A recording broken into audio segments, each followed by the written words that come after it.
Skadoosh. We should be live. Oh, one of you speak? Hello. Hello. Yeah, there we go. Just making sure the sound is working. Hello, folks of the internet. We've already got a couple of nerds in chat. Boom. Hey, I know that's helping. It's only taking me 300 there. I was going to say, taking you a bit. I was going to do something there and I've forgotten. It be right. Be alright on that. Right, so let's get through the good stuff. Welcome to Heavyweight Gaming. We play Dungeons and Dragons mostly. We've tried some other stuff, but we always come back to Dungeons and Dragons. This is our Tuesday campaign, Fables Among Titans. And this is session 80. 8 as the hero. And as Luke pointed out last time we played together, that's 10 whole days of audio. There's 24 hours every day, 10 of them. You can listen to our beautiful, beautiful voices. It's Tuesday. Yeah, exactly. Right, if you want to go follow us on social media, there should be a link. There should be a link tree popping up in the chat sooner or later, at some point over the evening. But we're on Instagram, we're on Twitter, we're on Facebook. We've got a Discord. All these buttons are underneath the stream, by the way, so you can just go click on them. It'll take you there. Yeah, we're everywhere. Basically, it's just talking about what we're doing, what we're writing, what we got planned, when we go live, all that good stuff. So if you do fancy following us, please do. And if you do have 10 whole days to listen to us lot and other stories we have told on the channel, go to our YouTube channel, which is Heavyweight Gaming. So yeah. La-di-da. I swear to God, if you keep spamming this, I will time you out. Brilliant. Is that the TikTok? Yes. Sponsors. We are sponsored by Loki Battle Mats. If you want a beautiful map for your battles, whether it will be on a table, on a flip-out A3 book, or digital, go to Loki Battle Mats. Check out what they've got for sale. Every Kickstarter they do instantly funds and more because they're super good at what they do. I love being sponsored by them. They've got great art on their maps. And we use their digital versions all the time. And when we're lucky enough to get 7, 10-year-olds around the table, they get to play on the proper stuff because I hate them. But yes, Loki Battle Maps. Go check them out. If you want miniatures to put on your beautiful maps, go to Sparky & Co. On Etsy. Grab Sparky & Co. The minis Sparky has available are just stunning. It's ridiculous. We do have a Loki Battle Maps model in the top corner there. Yeah, Sparky's miniatures are unbelievable. So go check out Sparky Co on Etsy. I shit you not. I just want all of them. Just all of them. I need someone to paint them because I can't paint. One dip. I paint with one dips. But yeah, please check out Sparky. Unbelievable. If you want music, ambience, sound sets, Dragonfire to go along with your miniatures and beautiful maps, then you can get Sunscape. And if you've got an electronic device with a browser capability on it, oh yeah, you can just log into your Sunscape account and boom, you've got all the beautiful elven forests and ritually majestic siren enchanting caverns and dragonfire and demon fights, sugar dates and pistachios, and it's the three, man. That's what you want: maps, minis, and music. It's the 3 M's of life. The M&M's. Socials. I literally have looked through this thing 4 times for what the actual thing is for all of our stuff. There you go, Linktree. You've got it. And if you play digitally, and you are using Loki Battle Mats, and you are using Sunscape, because you can also use that on your digital games, just share your link with your friends and they can hear the music that you are playing through to them. But you don't have the minis glued to your monitor because it's weird. Go to Roll20 Marketplace, type in Coyote Grey and look at all the stunning little chibi artworks that he's done and all the tokens he's put up there. I own all of them because I love them. I don't even get to use most of them. I just love the chibi artwork. So please check out Coyote Grey as well. That's sponsors. Now, I need my bits, Mel. I need my bits, Mel. We might have to change that sentence, Mel. Normally you ask for the monkey. Do you feel sorry for the adventurers? Monkey face. Donate 200 bits/cheers to give the party a re-roll. They can't be used on the DM or death saving throws, and they don't roll over to the following week. Boom. if you do, it's much appreciated. If you don't worry about it. Makes my job easier if they can't re-roll. So, and thank you, Sagebun. Straight in there. You've got to re-roll. If you are a crazy fan of ruining the players' games, you can donate 500 bits, and I promise you I will make them re-roll their natural 20, which usually ends up being another natural 20 and screwing me over anyway. So donate at your risk, at your own peril. Right, that's all that stuff. Yes? Oh, there you go. There we go, for the moose, apparently. But, right, before we crack on with the game and do a recap, we're doing a charity stream, as we do every year. £8,000 thus far, us bunch of nerds have raised by playing D&D or various other tabletops, Werewolf and Vampire and Carbon 2185 and Heroes and playing computer games and all sorts of stuff. 24 hours, 48 hours, done loads. £8,000, we're super proud of it. I love that we can use this platform and this, this hobby to raise money for those that need it, to be fair. So this year,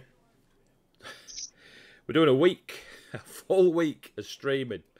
It will be from the 24th to the 28th of July. It will be noon till midnight every day, so it'll be 60 hours through that week. It will be around the table. It will be the players from our Monday night campaign. We're invading their house. They were really, really wanting that to happen, but we're bigger than them, so it's all right. We're going to go around there. We're going to live stream 60 hours of their campaign using Sparky's minis and some other random minis we can find. And yeah, we're going to try and raise a lot of money for 3 charities that are super, super close to my friends and family. And I really want to raise as much as we can for them. The first one is Shelter, that helps folk in homeless situations of all ages. The second one is Papyrus, which is prevention of suicide in youngsters. And MSUK, for exactly what it says under their logo, supporting folks with MS on their journey through it. Like I said, super close to friends and family. I really want to do what we can for them. And there is a ton of prizes out there. There is candles, there is dice, there is axe throwing, there is escape rooms, there's one-shots with heavy, yeah. We've got maps and artwork and other stuff all being thrown in for people to win just by donating a few quid. If you don't have any money, don't worry about it. Rob from your friend next to you. Like, simple. They don't need it. They don't need it. If they've got an Xbox, they don't need it. Simple. For legal reasons, this is indeed a joke. For legal reasons, don't get caught. That's right. I think that is it for that. Now, if I play a little bit of music. Don't want this too loud. Come on. Come on, internet. Don't let me down now. I need you. I tell you what, that kid. Why is that not? Can anybody? Come on. Yeah.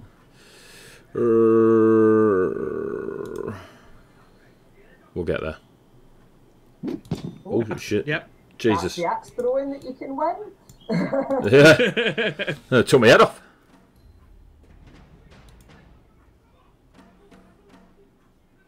I need that to be a little bit quieter. So, given where I seem to recall we left it, I'm not sure axes flying around the room is things going as well as they could. If you remember, I did have to have words with Ari. So. if you remember the original, Ruby doesn't axe throw though. The original conversation, that's still super loud. The original description of the Darsh Aladusian. That is so loud. Yeah, we're in a conference room, aren't we? Yeah. I can't hear anything. I think it's my headphones. Right, I've changed that. I a always little have bit. it turned down a lot, but that's me. Fine on stream, apparently. There you go. Fine on stream. Okay.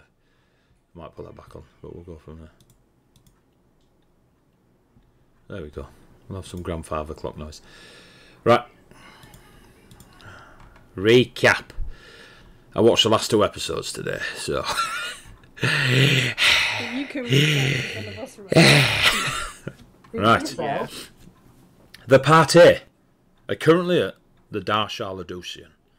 The one of the elite educational facilities of the Tri-Solemn, and they specialise in martial prowess and those that hold a element, small, tiny, diet, light, zero, magical essence to their martial prowess. You have been heading there. You've been heading there to learn about. Well, originally Sapphire was going there to learn about echoes.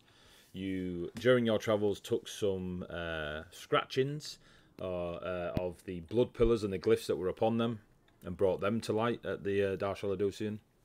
You witnessed the devastation that is the Copper Forest, Eagle Province, and Fiends all fighting each other within the Eagle Province.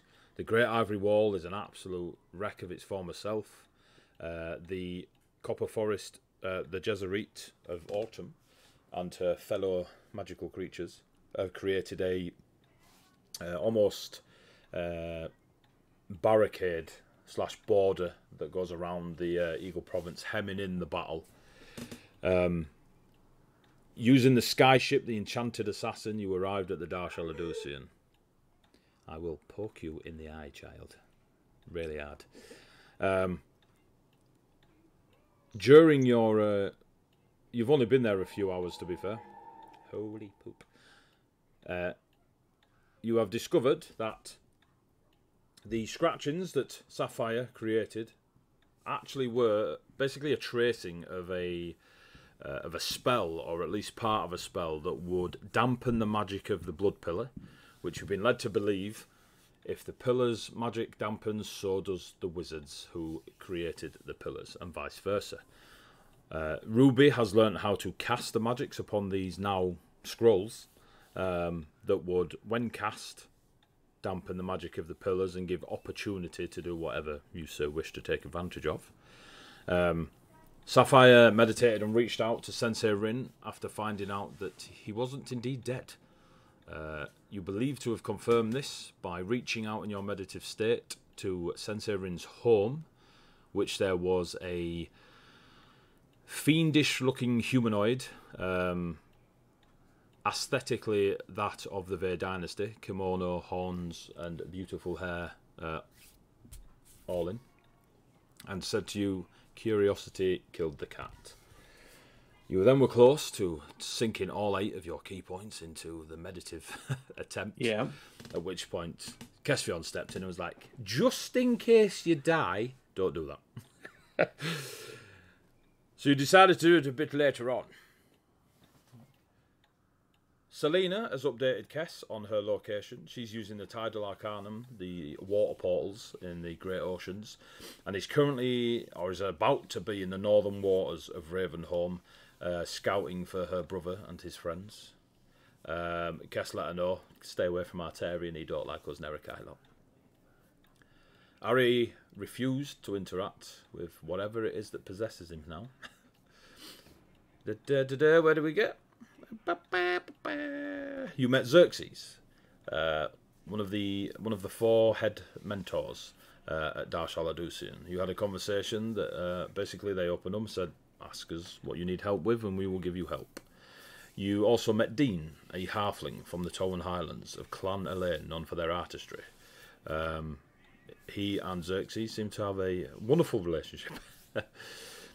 And you discovered that Stefan was hiding in the Tower of Puku, which is the great tower in the Realm of Echoes that you ascended, and where I believe you got what you were looking for in regards to resurrecting your friend Xandria. Talking to the mentors and finding out exactly what it was about these scrolls and how they'd work. You've reached out your meditations. You were also given access to the Soundless Orb, which is a very, very old, ancient, eldritch, every historical word you can think of to describe the age of this thing is just a list as long as your arm.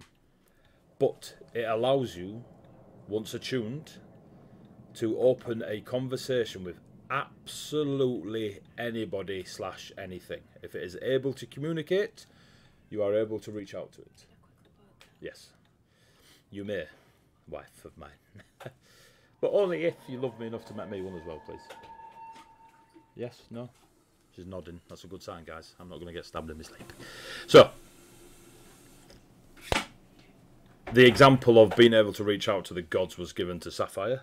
Sapphire made a mental note, then used the great soundless orb's magical power to speak to his best mate, Sai. Turns out Sai was in conversation with Mita Yasushi, who is a very well-known, almost folk hero of the Vey dynasty. Is essentially a tomb guardian, is well-versed in the ways of death.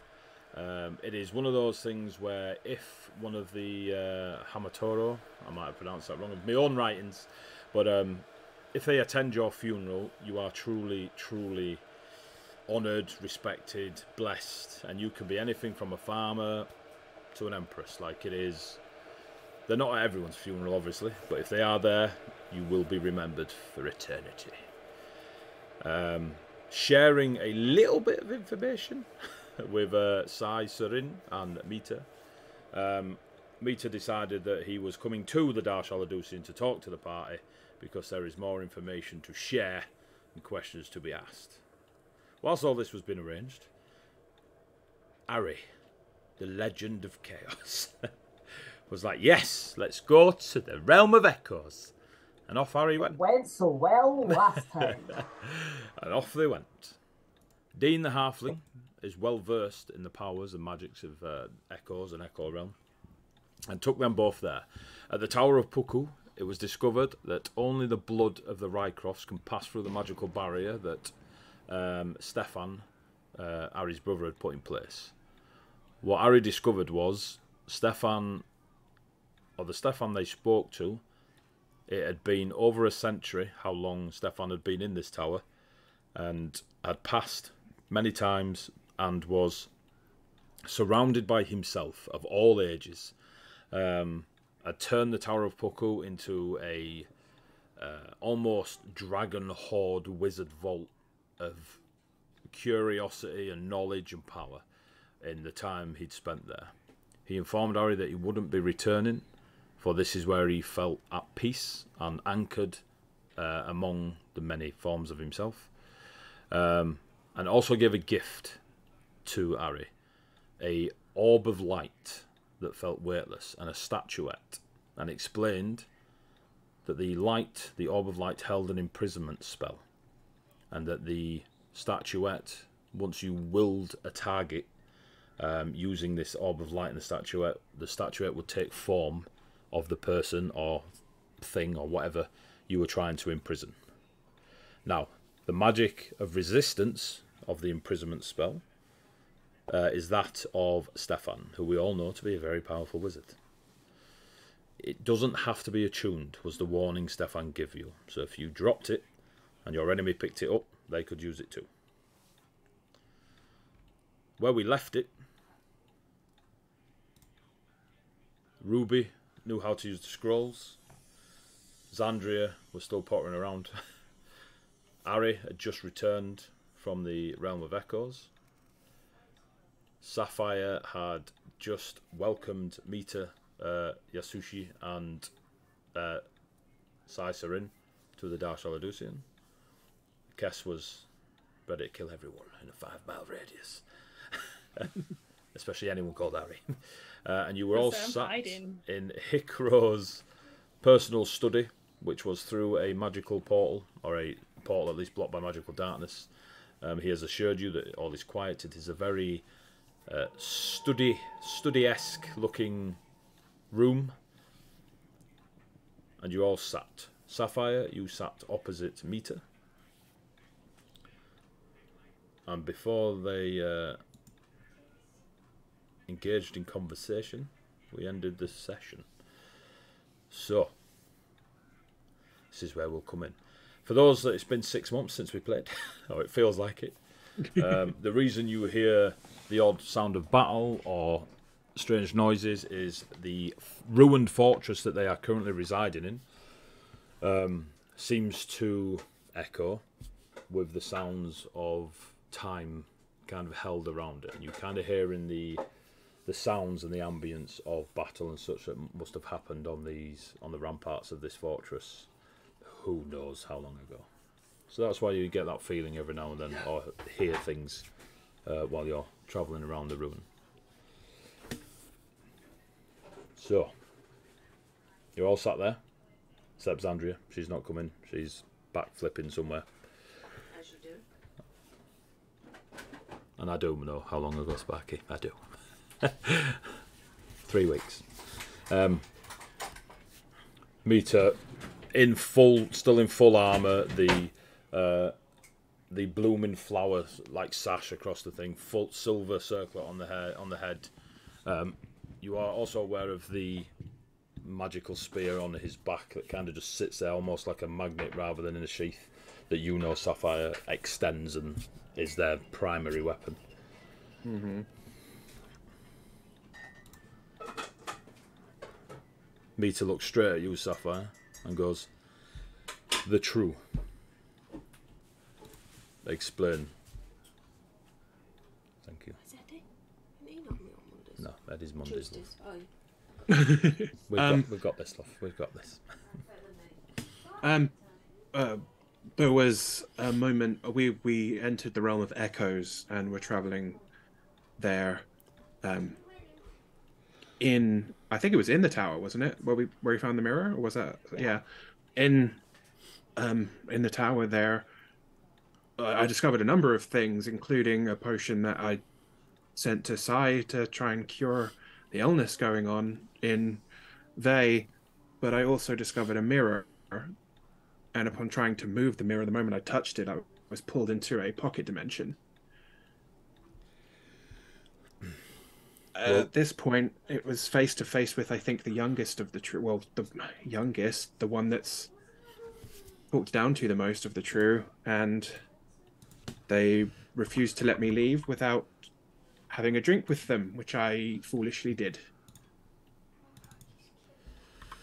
I believe the drink included some of their blood, as they've had a connection with me ever since. Recently, the three of them together pulled me out of a transportation spell. We were passing through the trees, thanks to Ruby, and they intercepted me, and I was given the option to change which one I had bound to me, and was promised a boon for doing so. I accepted this, feeling very much like I'm already bound to one of the true. I might as well get something out of it. And you can see Sapphire's face like screws up in a, "Oh, I'm about to be scolded."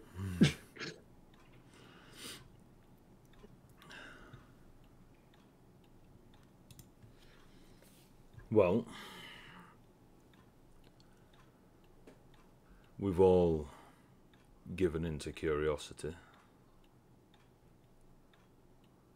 but all experiences in life are lessons, and ones we must take advantage of. If you hadn't have interacted with the true, we wouldn't have known they were stirring. The mirror has been lost for a time, even before my birth.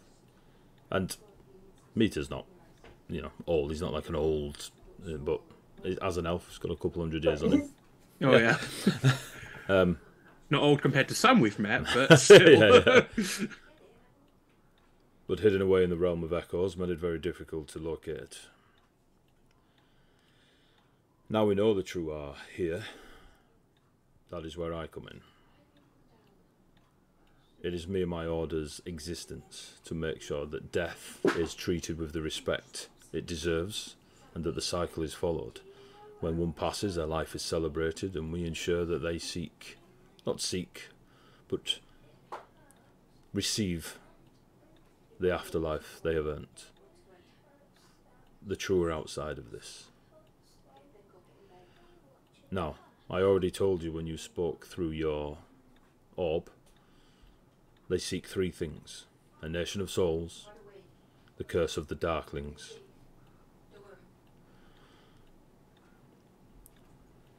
and life to the lifeless. Sensei Rin, and he kind of does like a nod of respect at the name Sensei Rin, even though he's not in the room,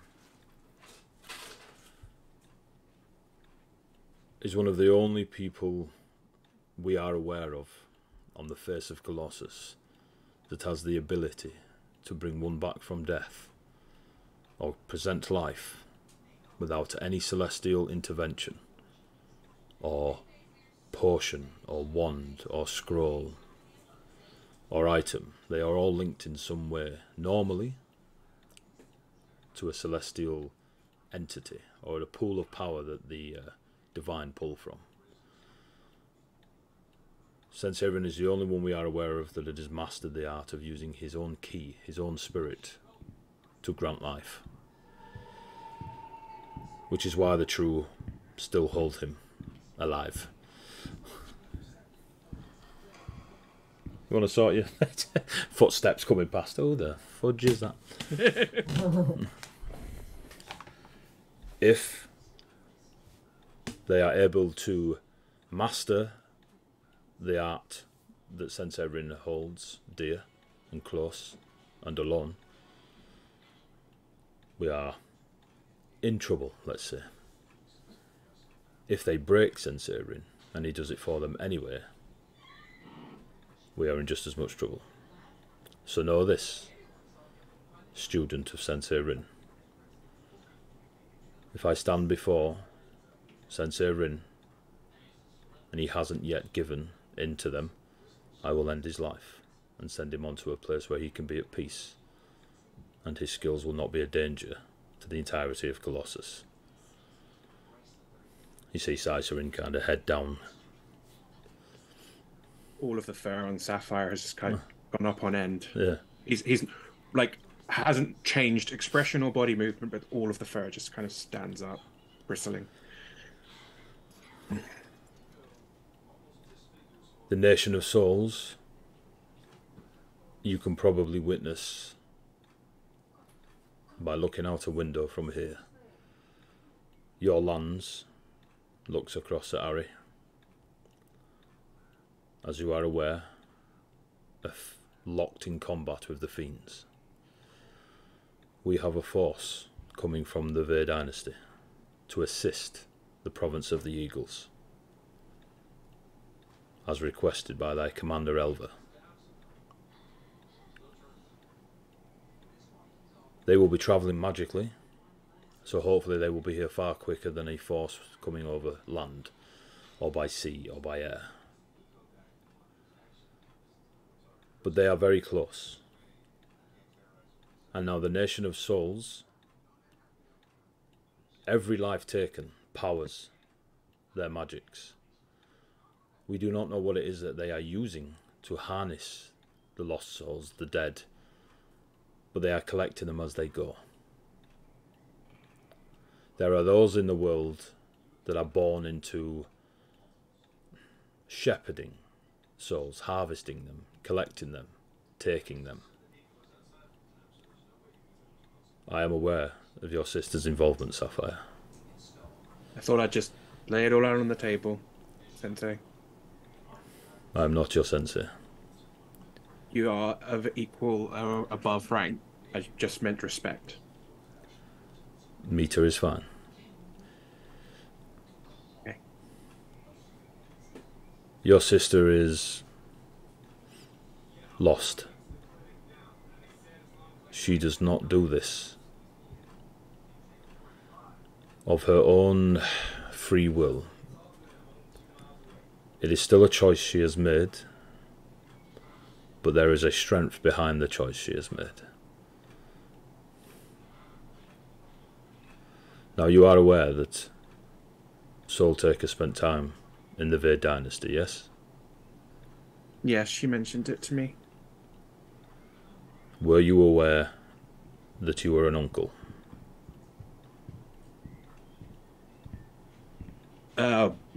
No. Not even slightly.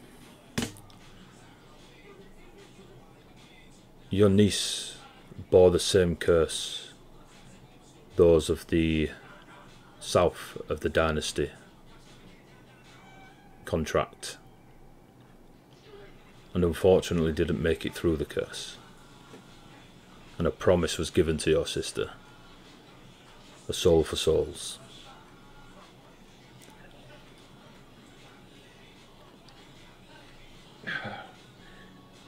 She was offered aid, but as you know our ways, when one passes, they are allowed to pass. Soul Taker is not of our people, and we could not expect to force it upon her to follow our ways. She was a guest, and those outside of the dynasty offered her a way, and she will chase that way.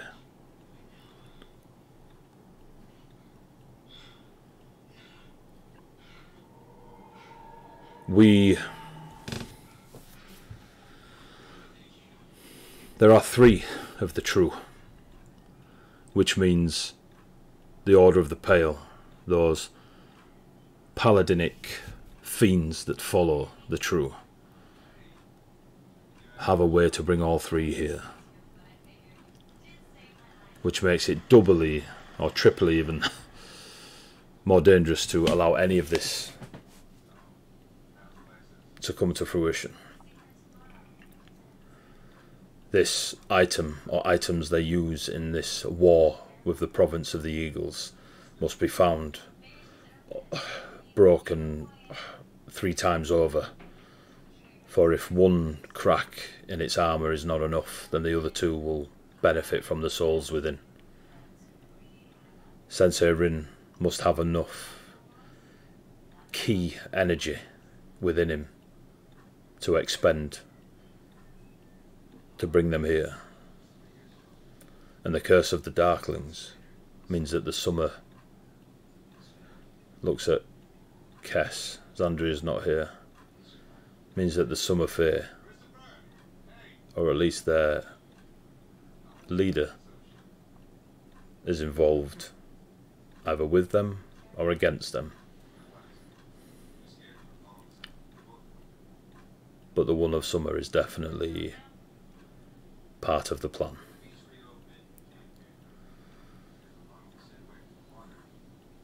Now, as this force, as our armies come across to help the Eagles and their people, I will be going elsewhere. I will be looking for this Darkling curse. I will travel to the lands of Surut.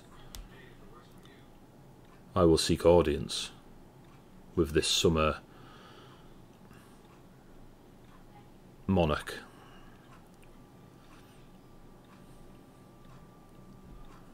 And I will discover what I can about this Darkling curse. All we know is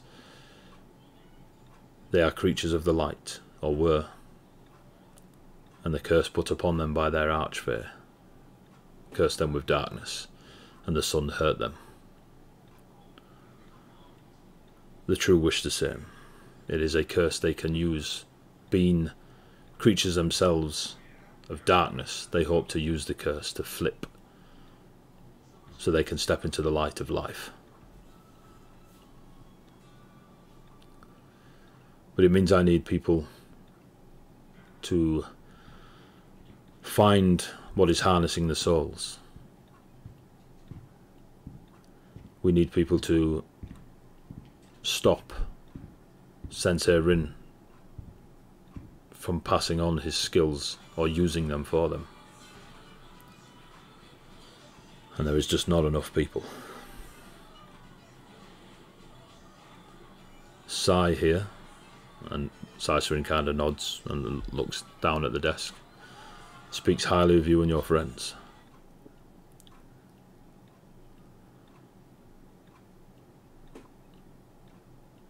I need your help. We need your help. All need your help. The true are not an enemy of Ravenholm. They are not an enemy of Ve. They are an enemy of Colossus.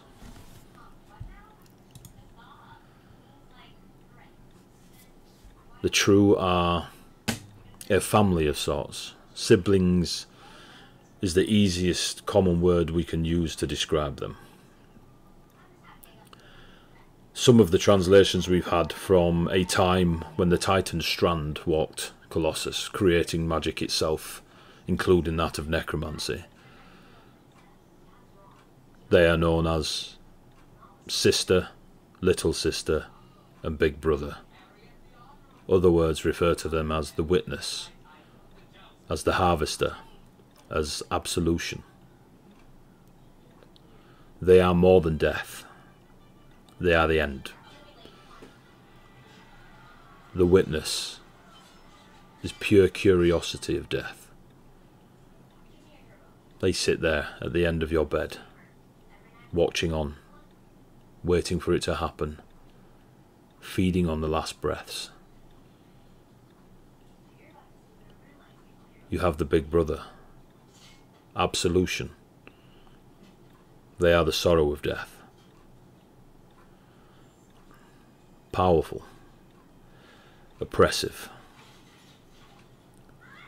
They are compassionate, so the histories say, but they are there to do one thing: end your life.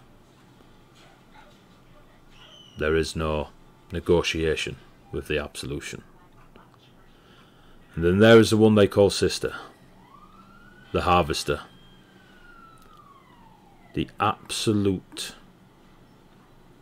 end.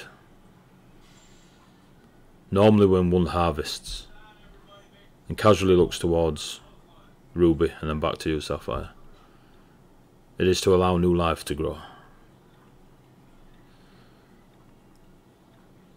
There is no new life. It is the last harvest. All life. All life.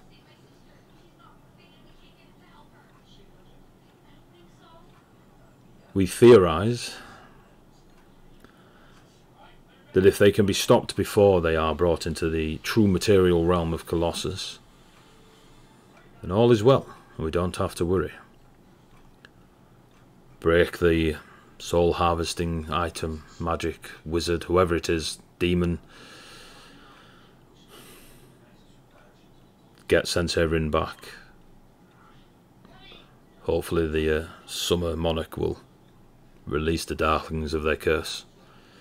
We don't have to worry. But some of us do have a theory that if they do manifest here in the material realm, as powerful as they may be, they will be mortal, for they will have been given life. And to quote a famous player once watched, if it bleeds, we can kill it.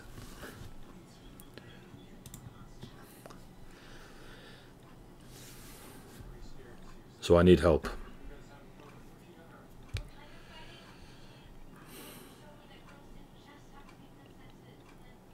I apologise for my long ramblings and just gestures towards you, Kess, as you speak.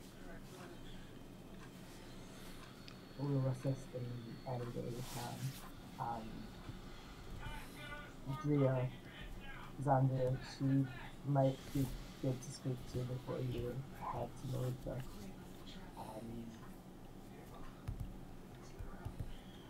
Between us, I don't know Malika's part in this. She is proud, and she is all of summer and life itself, but she also does not like to be backed into a corner. I wish you the best with your journey to her. I will speak with Xandria before I leave. Hikro kind of one of the mentor of the Darshal Adusin. Well, it is evening, so we have made accommodation for yourselves, Lord Mita, and gestures towards Sai as well. There is enough accommodation for yourselves. You may stay and converse in the evening and drink and eat and prepare for journeys you must take tomorrow or the day after or some such So please don't feel everything has to be done right now at this table. And then nods towards Lord Meter and kind of sits back in their chair, having said their piece.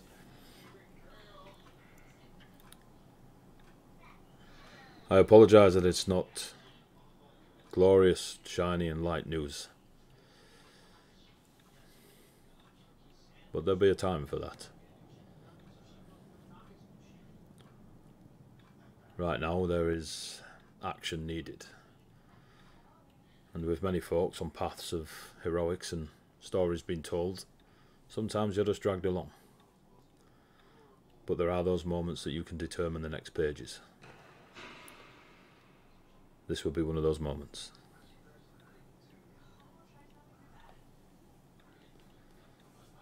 Do we know what... I'm presuming you're aware of Calthias. I have heard the many rumours of Calthias. There was one in the attack on Sensei Rin's temple, who, if you believe the stories, was defeated by a 8-foot elven wizard and an ivory-armoured warrior of death.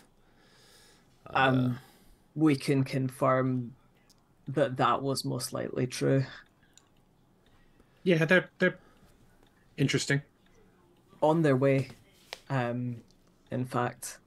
This is the first time you see Meter's expression change from stoic, like, I've just got bad news to deliver, to, on the way, He you went say. some, actually. There are some of our more arcanely skilled bore witness to another one falling, fitting the description of folks similar to yourself. Not many white lions roaming around in a kimono. Yeah, that was us. We dealt with that one. And according to Commander Elva looks towards you, Harry. Sign of respect. There is one still leading the forces. So either it is a fiendish trick of a spirit that can, as long as they have a host, still continues, or it is a title or other. But as many as the last few that have been slain, yourselves and this ivory warrior and 8-foot wizard, the name still gets called and is still present amongst the forces and the fighting.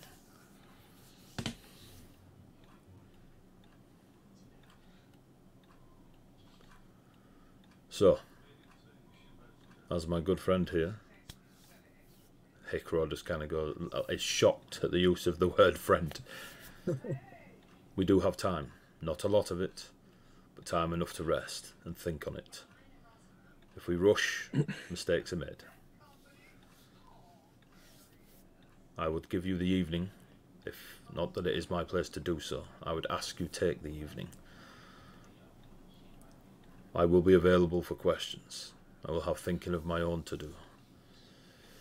Cicerin has also asked for a moment to spare so he can speak with his friend.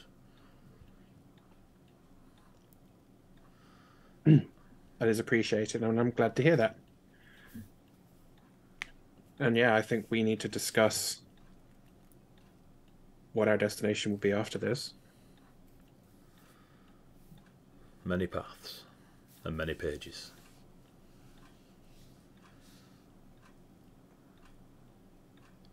Now, if you would excuse me, I wish to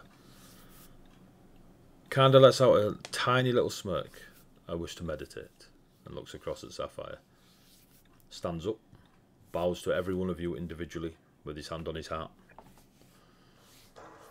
And he exits through the black magical darkness through the portal. And as soon as he goes through, Hicro and Cicerin been completely rigid for 3 minutes solid.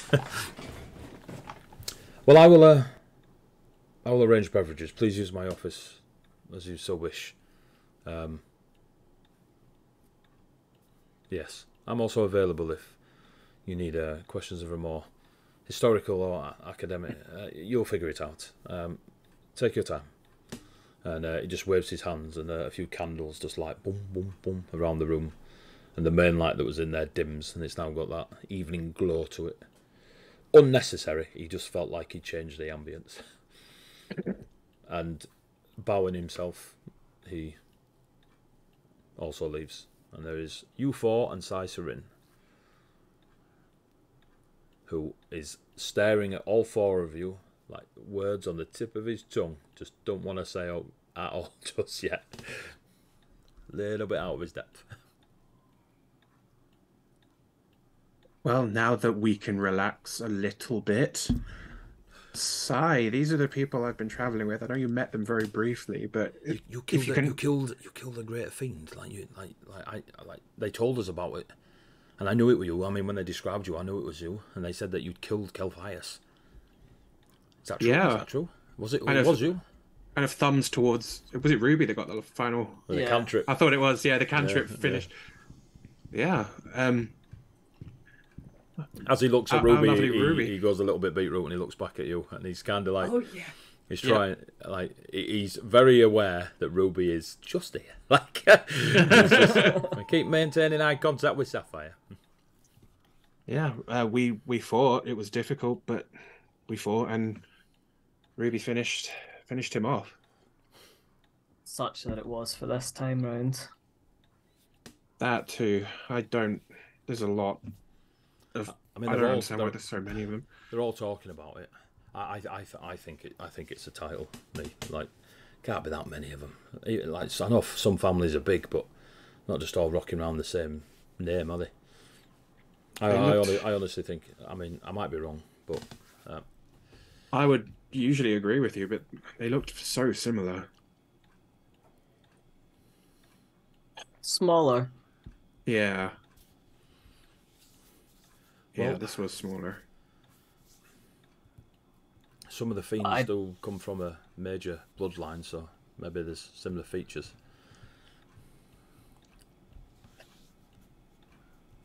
I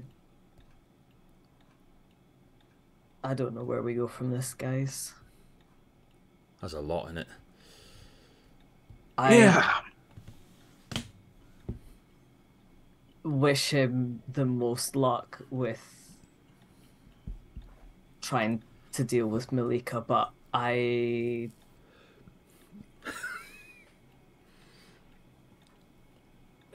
speaking freely with Drea not here, she is an archfey not to be messed with, and spite is not beyond. Oh, yeah, fully aware of that one. Mm-hmm. Does Well, not like me. Meter's told me I don't have to go with him, so I am Yeah, super fine with that. Yeah, that's good. I'm glad. I'm not saying she would let all of creation burn just to prove a point, but I'm also not saying she wouldn't. Sounds summary.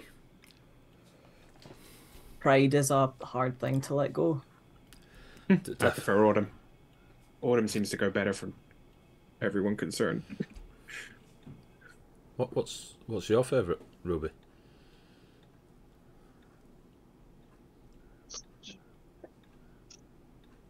So Ruby's been obviously like super quiet, and she's not been staring at Ari, but Ruby has a sort of way of looking at and listening to people that just, when she's like being nice, it really makes you feel seen and it really makes you feel heard, and when she's not being nice about it, it really makes you feel seen.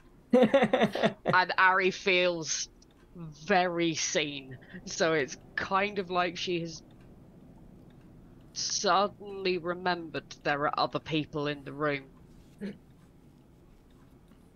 and gives a blink like she's just woken up and says, I'd like to see Spring. I like Spring. Spring's a good one. Do you think the other Faye would speak to, and looks at you, to Malika.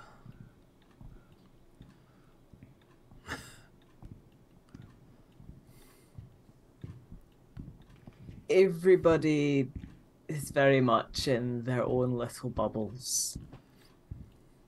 I would love to think that the four main courts would discuss and see right done amongst themselves and aid, but just as easily, if there's a bee in a bonnet from millennia's past, then Yeah, I can understand that. it's the downside to the long-lived. Yep. Listen, twiddles his ears. Shorter ears, because I think he's half elf, isn't he? We'll go with that. I am somewhat surprised that winter hasn't reared its head more, though, with the amount of end of times that surrounds.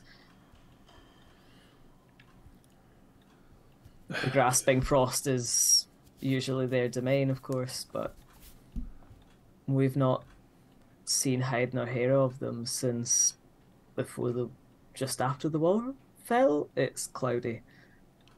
After the wall fell. After the wall fell. So you've seen the winter ones as well? We've spoke to Winter's first breath, but in passing. Wow. Yeah, they were kind of creepy. That's impressive. So you know summer and winter? I grew up in summer. Nice. I mean, I'm not good at doing the things, but I'm good at administering the things. So if you need help with organising what to do next, that's the stuff I'm good at. And finding stuff out for you if you need it.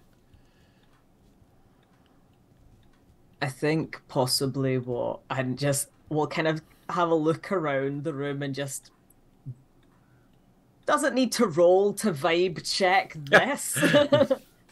I think it might be best if we stepped off of the eggshells, allow you and Sapphire to become reacquainted, and maybe the other three of us go and diffuse this situation as he sees Ruby trying to, I don't know, start a fire in the middle of Ari's forehead just with the power of her eyes. He's seen druids do weirder stuff. He's not going to write it off as a looking around the possibility. room, like, as much as possible, like, trying not to meet. Well, there's a Ruby's pretty- eyes. Like, he pretty can bit of wood. definitely feel it. Okay, yeah, cool. Oh yeah, you're really interesting, Cypher. Everything that you're saying is so interesting to me right now. Not looking over here.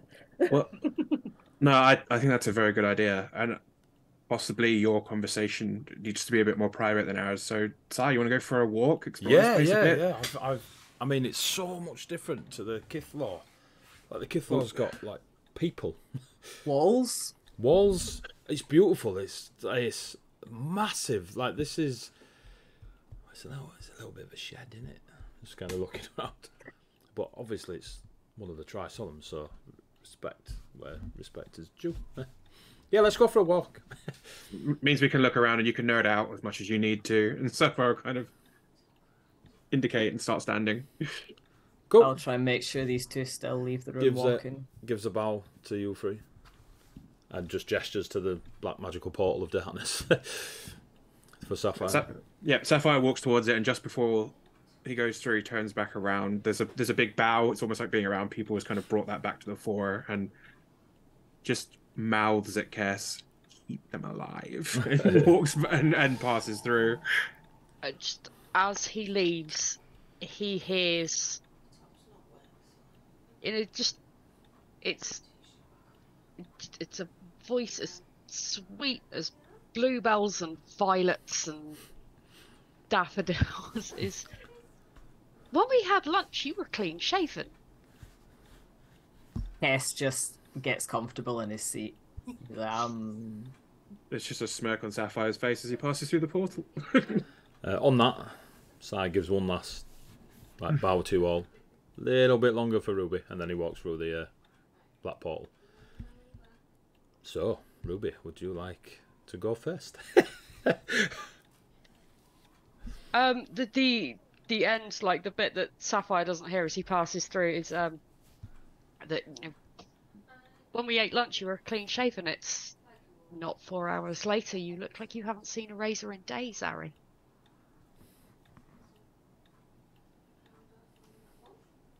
You want to unleash now that we're actually in private? Because that's what you're obviously aiming towards. When did you meet him? Ali. 30 minutes? An hour?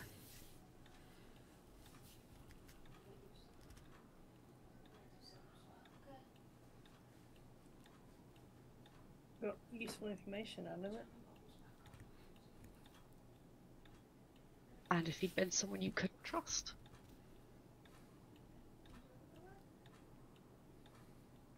He's my brother.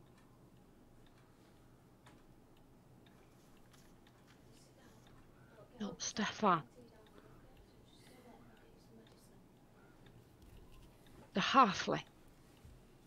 You'd known him for less than the turn of an hourglass before you hopped through a dimension portal with him.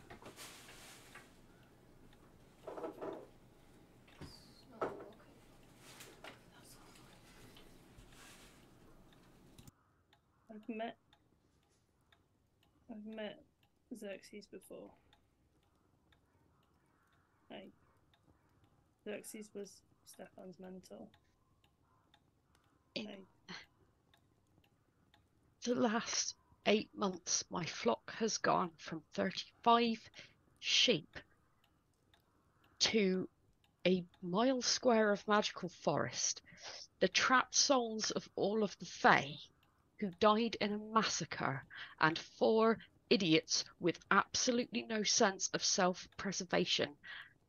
Everything I have done since leaving home, people keep telling me is impossible and cannot have happened. But that does not mean I can keep you alive if you disappear.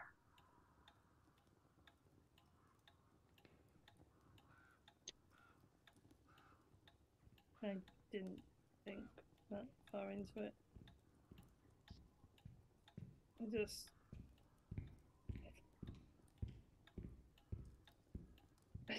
see my brother.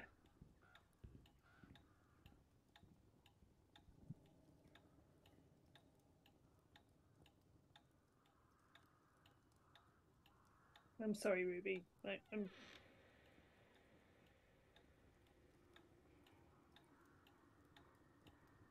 get your point.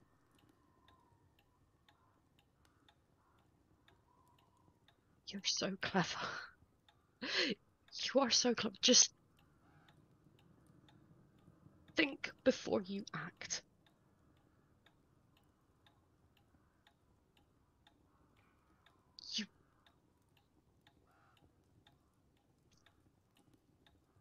You get swept. Have you ever seen an eagle fly? In the wild, in the clearest skies, have you seen one fly? Have you seen one hunt? They do not let the wind blow them wherever.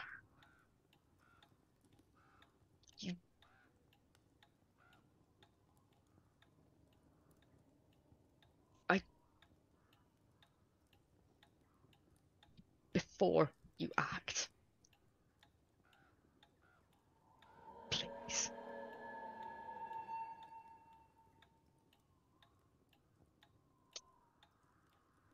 Try. I'll really try. It's just not natural to me.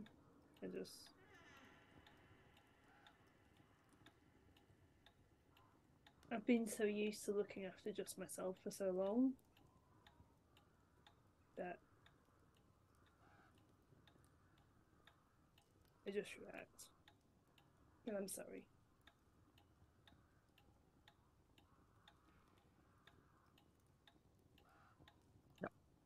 Pull into one of those absolute rib crushers, but it's like because she's short, it's the bottom of your rib cage as well, so it's just like soup. But you're not going anywhere.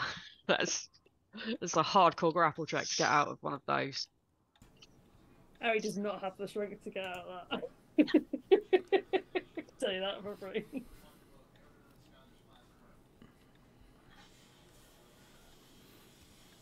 And she looks up at you after hugging you, and for a moment you're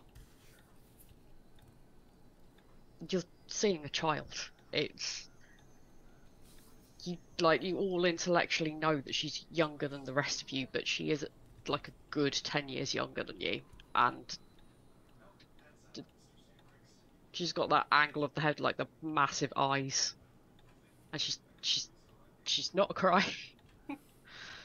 But he'll probably she is just hug her back really small, tight. and she's lost.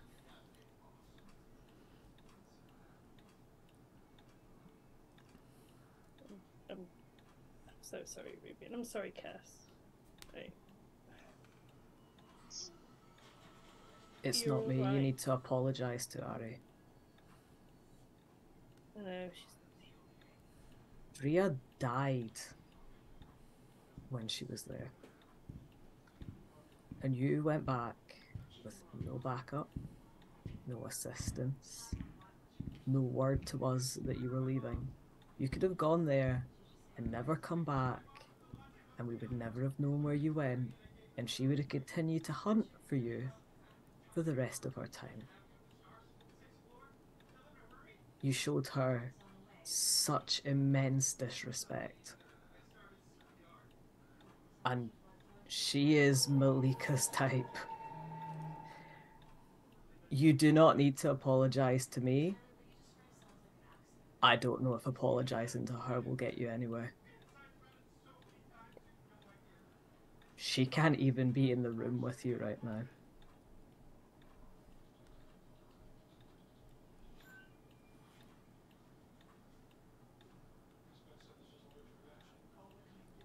You mean a lot to all of us, but I don't think you always use that power that you have wisely.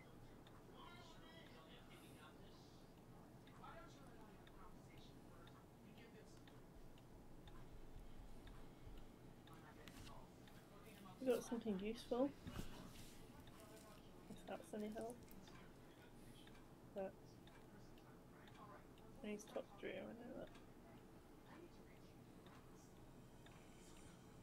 If you found out something useful, we'll use it when we reconvene with Sapphire. It would be unfair to leave him out.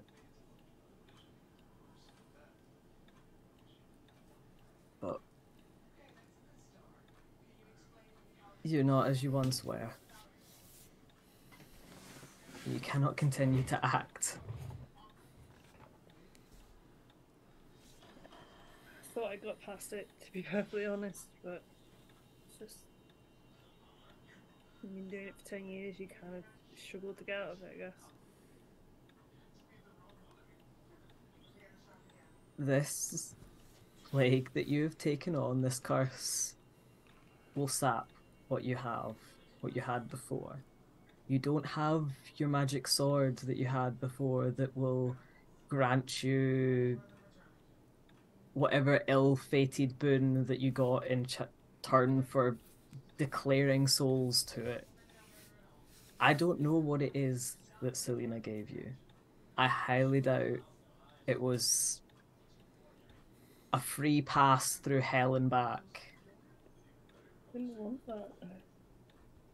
Then stop acting like you expect to have it.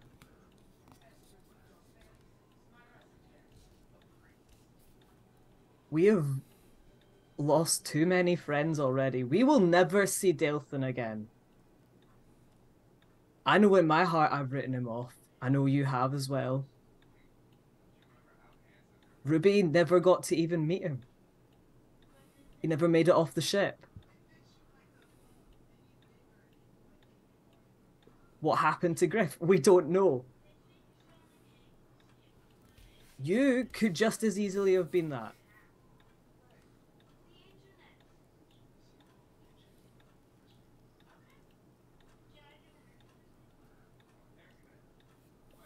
You don't need to apologize, you need to do better.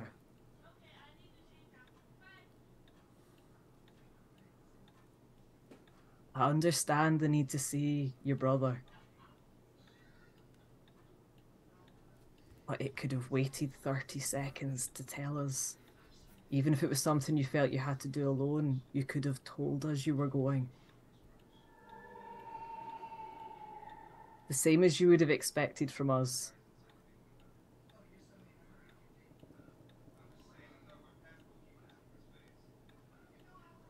Now we put this to rest between the three of us. What happens between you and Drea is a different dynamic. We will not step foot over it. You need to fix that yourself, or deal with the consequences. Gonna action more than me. If she does,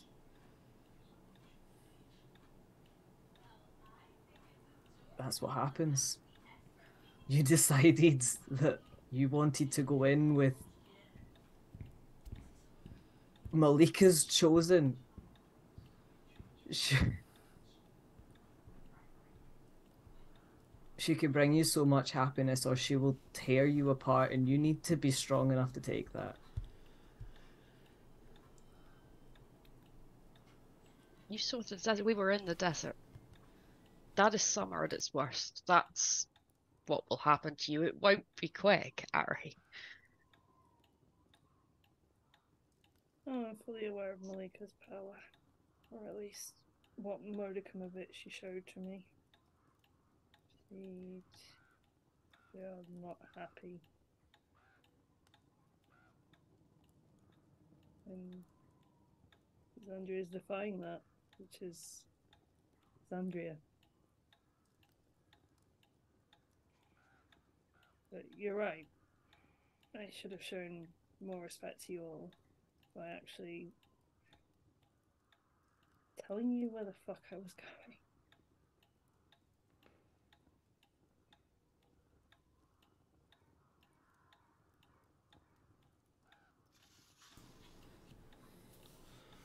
On that note, we'll leave you to chill in the room together, and we'll move over to Cicerin and Sapphire with some smiley stuff.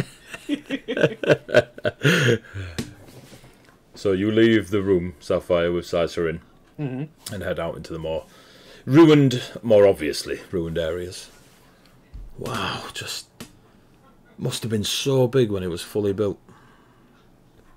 Yeah, gotta be honest, I looked around to make sure there's no one too close by. I was a little bit disappointed when we got here, though. Like, oh, I don't know. Do you know how it got like this?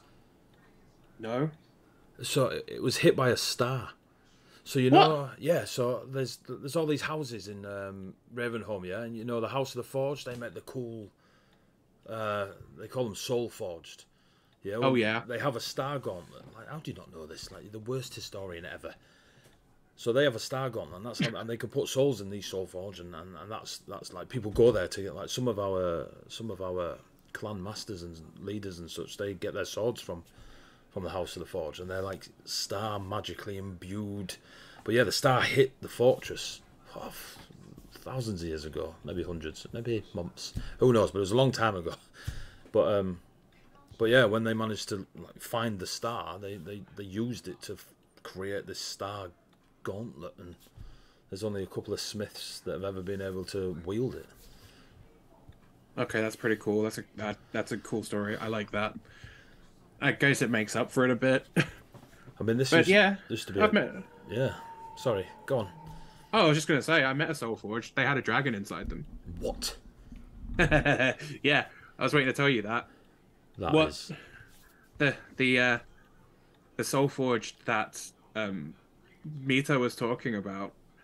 That's the spirit of the dragon that was inside the What? wall here. The ivory armor is not out like. Oh, Yep, just a shell. It's got the soul of a dragon in it. It's pretty cool. that. Holy shit. Yep. From the so the dragon from the wall is true. Like the ivory wall and the dragon, and Yep. now it's in a soul forge, but it's not in the wall. Nope. Stuff just gets. Did the demons do that when they broke through? No, although that's not really my story to tell, but I was there for what happened. Oh, right. It was pretty dramatic, but Right, yeah. Another time we'll find that out. you can talk to other members of my group. I just don't want to tell their story if they're not comfortable. But, I mean, like, not, you know, they're cool. They're cool. Ruby's cool. I can tell you think Ruby's cool. There's, All the what? blood rushes to your face, probably elsewhere whenever you're looking at It's- Ruby. Sapphire. We're up to Dynasty. Looking around. Yeah, but do you remember where I started before I came to the Dynasty? You were a lucky that barbarian, we've all Yeah. heard. It's lucky that I'm able to hold to the graces as much as I can. Sorry about your niece. I don't. I didn't know. I'd have told you if I knew. No, I get it. I mean, Soul Taker could have told me. We saw each other. She is fierce. Like, yeah. Yeah, that's my little sister. Sensei Rin liked her though. That speaks wonders, I think, to her character. Then I understand now. I knew she was potentially collecting souls for this, but I didn't know quite what drove her to make that decision. That this makes a lot more sense, even if she didn't deem it necessary to tell me. People are strange. That's why I stick to the books. Well, books are easier to deal with. What do you But reckon? then you don't get to meet people like Ruby if you just keep your nose in books, Si. That's true. But it's different worlds, isn't it? Eh. She's kind of a nerd too, just in a very different way. You just call me a nerd. I mean, I have been pretty much since we were kids, so yeah. Yeah. Who am I kidding? If Ruby had heard that, once you'd explained what a nerd is, she'd be very cross with you. Knowledgeable about something they love. That's all. Yep. You got any idea what you're lot going to do? I honestly don't know. I don't know what I want to do. Fighting demons, chasing down dead things. I'm worried about what's going to happen to Sensei. I think he's in a very, very horrible place to be, Sapphire.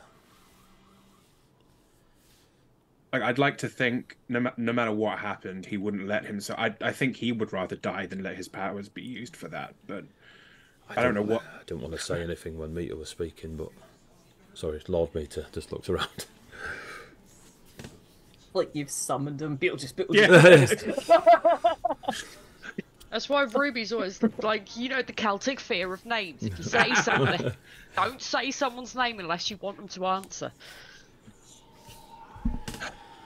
Yeah, I'd like to think that Sensei, if need be, he would take his own life. But there's got to be a way of getting this sorted without him needing to be killed. His gift is so much use to the world already, and he still could teach generations going forward. He's not. Can't believe he's the only one. Yeah, that surprises me too. The amount of students he takes on. He never thought. I guess it's obviously dangerous in the wrong hands. Also, no offence to those that train of a more physical aspect with Sensei, but they're usually looking for ways to win fights or defeat demons and the unliving that we sometimes come across in the Dynasty. I suppose it's true. It's what I came here for. There you go.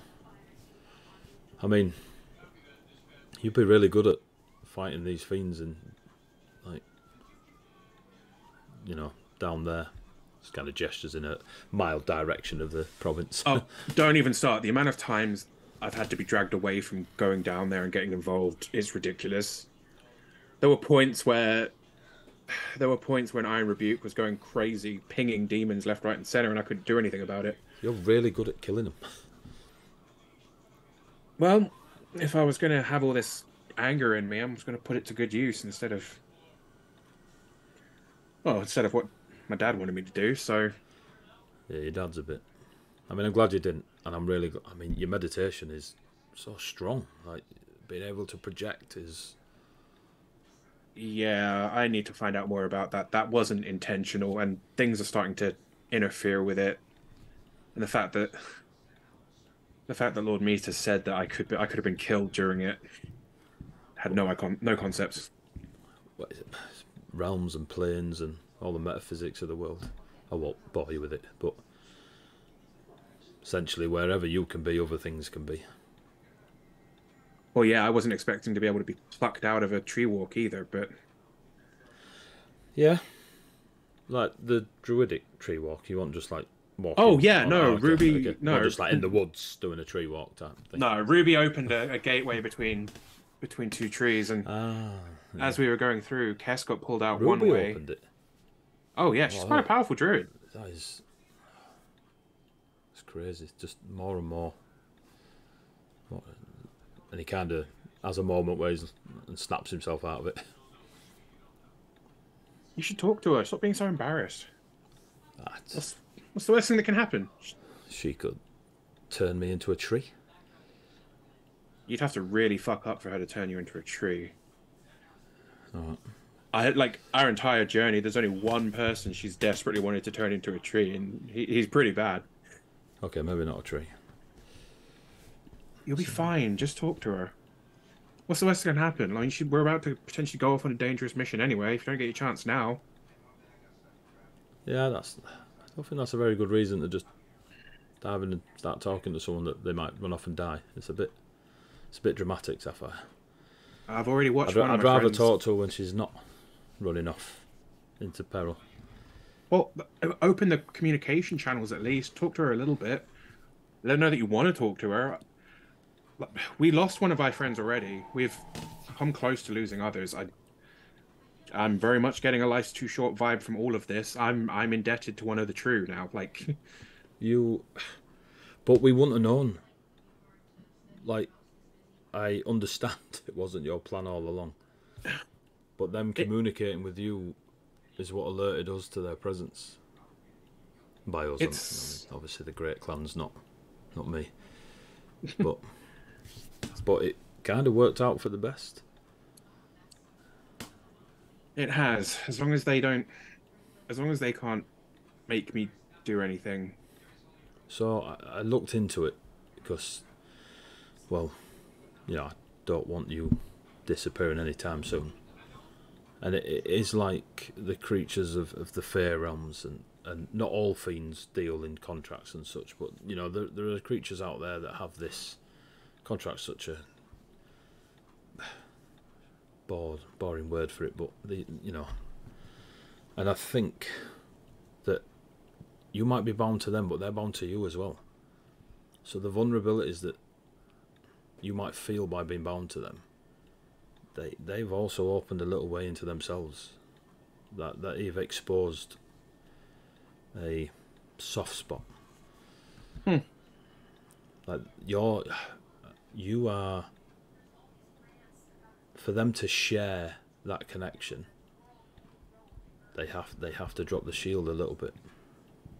Is from what I can find out. That it's why is potentially useful. It's Okay. why it's why they're never, lasting deals. Like the entities, demonic, divine. I can assume the true. They want the deal done and dusted so they can close up again. They put their shields back up. And I mean this respectfully, but allowing a lesser creature into your spirit is dangerous. And comparatively, you're the lesser creature in this instance, Sapphire. Oh yeah, no, would 100% wouldn't even argue that. Like, not even a little. So maybe we can take advantage of it. But from my findings so far, that's kind of how it works. I don't really have the... Thank you. That's reassuring, actually. If you could keep, like, Oh, I'm yeah, not saying devote your time, but like, yeah, if you could keep an eye on things, that would be You've very already helpful. said short-lived. I want to help as much as I can. Maybe one day get that conversation with Ruby. But if I can do what I can now, I'll dig in. I'll devote as much time as needed if it helps. Because I will not be stood next to you punching a demon in the face. I wouldn't want you that close to a demon anyway. We've got different skills. I couldn't do half of what you do. I mean, I've... I'm kind of a big deal in the libraries. He kind of just adjusts his kimono and flicks his shoulder off. There's a reason that I got that cure to you and not anyone else. I know your skills, and look at how it's being used now. I get it. So, what about things not what Lord Meter has said? what do you mean? And he's looking around to make sure you're both private. Surely there are things beyond the information Lord Meter's given you that you were heading towards or running away from. You didn't just turn up at the Dar Shaladusian months and months and months later. You've been to the Realm of Echoes. We've been to the Realm of Echoes. We were in the Realm of the Dead for a while. So before Lord Meter said anything, where were you going? What were you doing?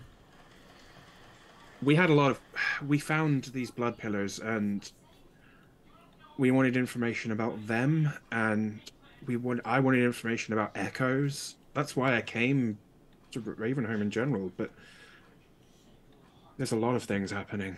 We've got one of my party, their sibling is stuck in the Realm of Echoes, and one of their echoes is here. From the looks of it, working with the True, so... I don't know a lot about the Echo Realm, but that's bad. I know they're not supposed to be here. Or they're not supposed to be in there, not here. I know what I mean. I know, I got it. Yeah, he's got an echo here, and this echo was working with other echoes of himself as well. Honestly, a lot of it's over my head. I mean, my skills. The party do the thinking. They point me at stuff, and I hit it. I mean, there are some flashbacks of class, but yeah. But there's all kinds of stuff mixed up in this. One of the party members is like the Herald of Summer, and there's all kinds of strange things happening. Ruby seems to be something celestial as well. There was a unicorn at one point. He's nodding away at the celestial bit, and then it's kind of unicorn, as in a unicorn. Yeah. Mm-hmm. I don't know why I'm so surprised. We hunt demons. It's been an odd time. We've been all over the place already. We've dealt with the soul of a dragon and the Feywild's suffering, and it's all really strange. A lot of it's odd, and I'm not sure exactly where we're planning on heading after this. Now we've got more information. I think we're going to have a discussion about what the plan is. Lord Mesa obviously gave us a bunch of different options as well that we could be pursuing. And I feel like I need to talk to my sister again at some point. Do any of yours send magical messages? Can you use what you use to speak to me? Yeah, because I know that won't you. Oh God, hell no. No, they have an artifact here that can contact pretty much anyone, anywhere, on any plane. From what I got of it. Could we use it to speak to Malika? don't see why not. Might be safer than going in person. Yeah. What about the true? Looks around again. Is it? I don't know how it works, but were you able to just see me, or? Yeah, they were. So was it like a scry, or was it an instant you could talk to me? Because I knew you were there, but I don't know if you let me know you were there, or... Even I'm not sure exactly how much of it was me doing it. It was but they said it can theoretically contact gods, so I'm pretty sure Malika wouldn't be out of the question. I don't know. I can't even remember what they called it, but yeah, it's a really powerful tool. Can it be reversed? Can they look back on you? You mean? Well, yeah. Like wizards can counter magic, and scrying can be resisted. And well, I assume it's a potential. That's one of the reasons why I contacted you and not trying to look at anything terrifying. I wanted to make sure that we could fill you in and find out how things were going, and potentially give you messages for... I mean, I wasn't expecting you to be standing there with, one of the Hakamori. But potentially, you seem very interested. He sought me out by name. Yeah, what were you working on him with? Even? That's some new fandango language you've just picked up there, Sapphire. Sapphire just had a mild stroke. Yeah. Worked on with now. It's Yoda over here. Do you know what I mean? Put your dentures back in, Sapphire. Yeah. Try again. He asked me to look into the true. Did he say why? Just that I'd been recommended as from Sensei Rin's temple as a really good researcher and scholar.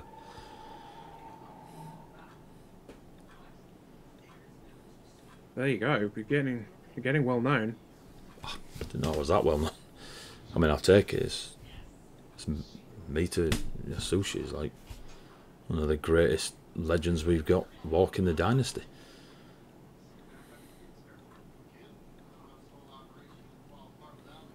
Well, yeah, like I said, you're too down on yourself. You are a pretty big deal in library circles. You know what I mean? Quietest reader 2 years running. So again, flicks his kimono.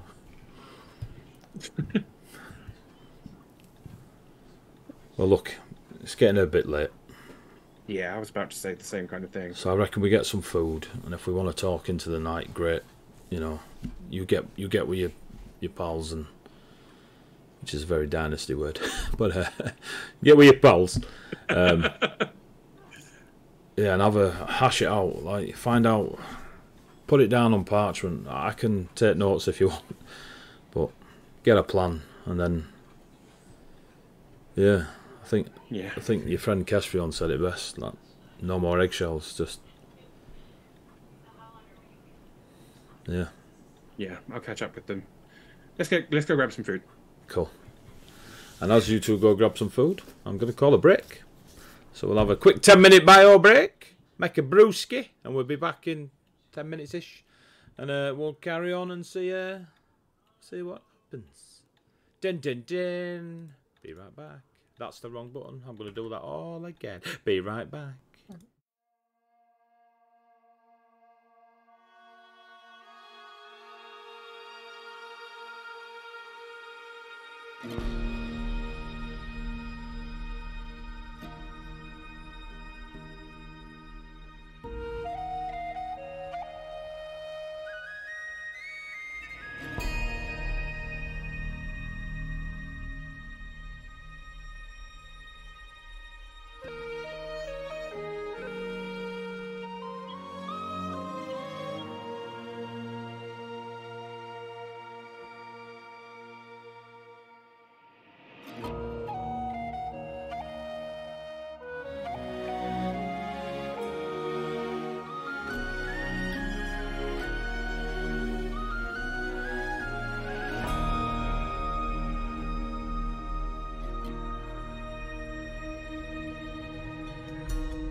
Boom.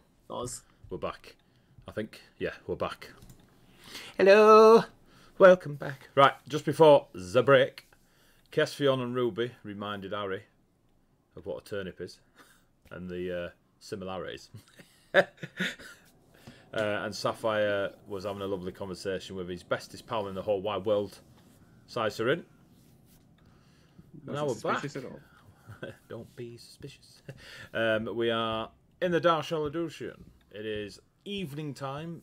Food is being arranged somehow. You don't see any, chefs or anything around this place. The 8 students that you've met so far, you don't believe there to be any more. You've not seen anyone else. The 4 mentors, your 4 selves, Mita Yasushi from the Dynasty, Cicerin. Unless you wish to do anything before getting to mealtime. Cool. All get to a very long table. It's kind of... Have you ever seen Sing? Have you seen Sing? Have you not seen Sing where the animals do pop idol? Well, Yeah. You've seen it? Cool.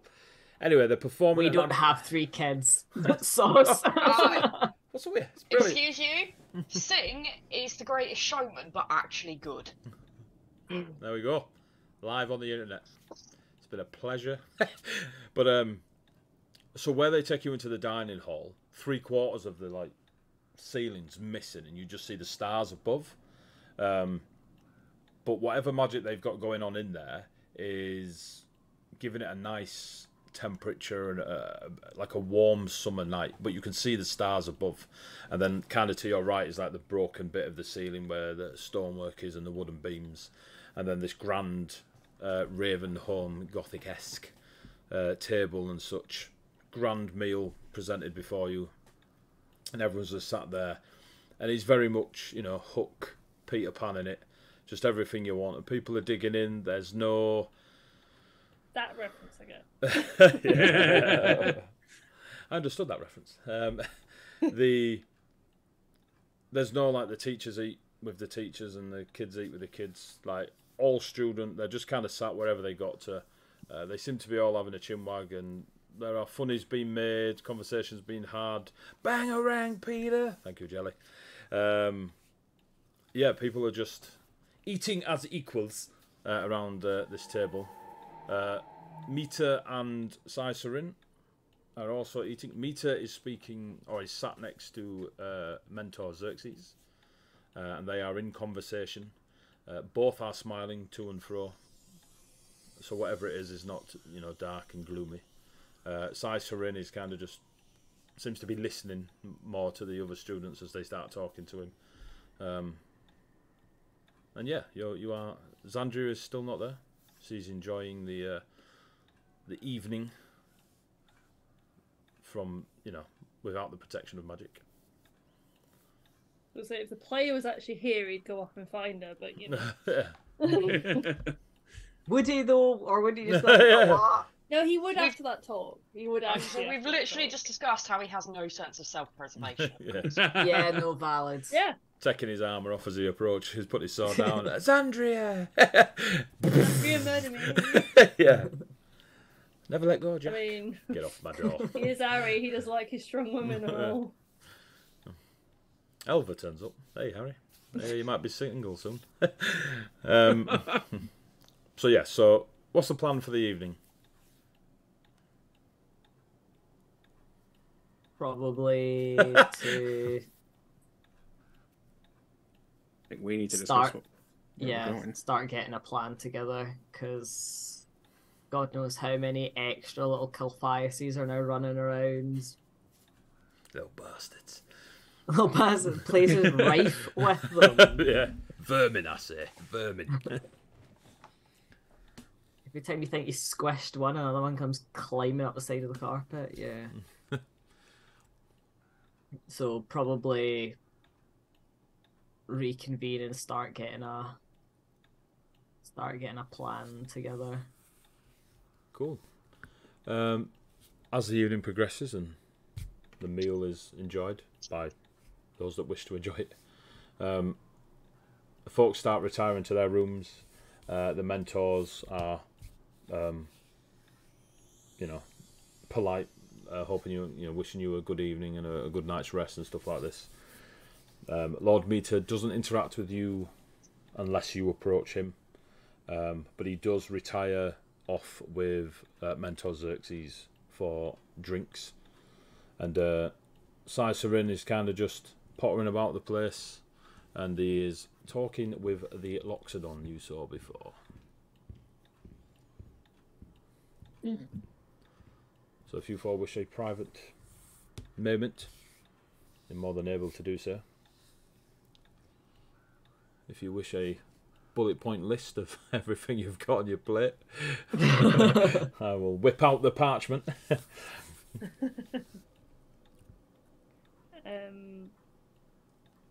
Like once they're all kind of together, again, didn't really want to do this without Jade being here, but you know, She had a chance. yeah. Ari will kind of just be like, he'll kind of when like, obviously when Sapphire's back and everything as well, and we'll kind of just be like, so I did learn something from Stefan when I went to the realm of echoes. Like, I know it was dumb, but I understand that. But he was working on something for me, which was unexpected. And he'll kind of like, he'll pull out the statuette and the ball of light. The ball of light. Ball of light. I'm trying to read what it was, you see, because it's been a hot minute since we got told about this. I can tell you if needs be. I think I've got. No, it's a question mark. And I'll kind of just be like, so Stefan had been there for now a century, he was telling me. And he'd been working on stuff for us. His tower was coded so that only the blood of Rycroft could get in. So that's why Dean couldn't get in. And yeah, he basically gave me these. So the ball of light is an imprisonment spell. And will keep something imprisoned. Whatever it is, this statuette will take its form. But it's like at the level of resistance that Stefan has. So it's powerful. It's really powerful. The only problem is anyone can get hold of it if needs be. Like, if someone else gets hold of this and changes that statuette into whatever they want, we need to keep this safe and keep this out of Stefan's and others' hands. So realistically, we need to make the decision sooner rather than later. Yeah. The longer we have it, the longer we have to lose it. Okay, so who's going away?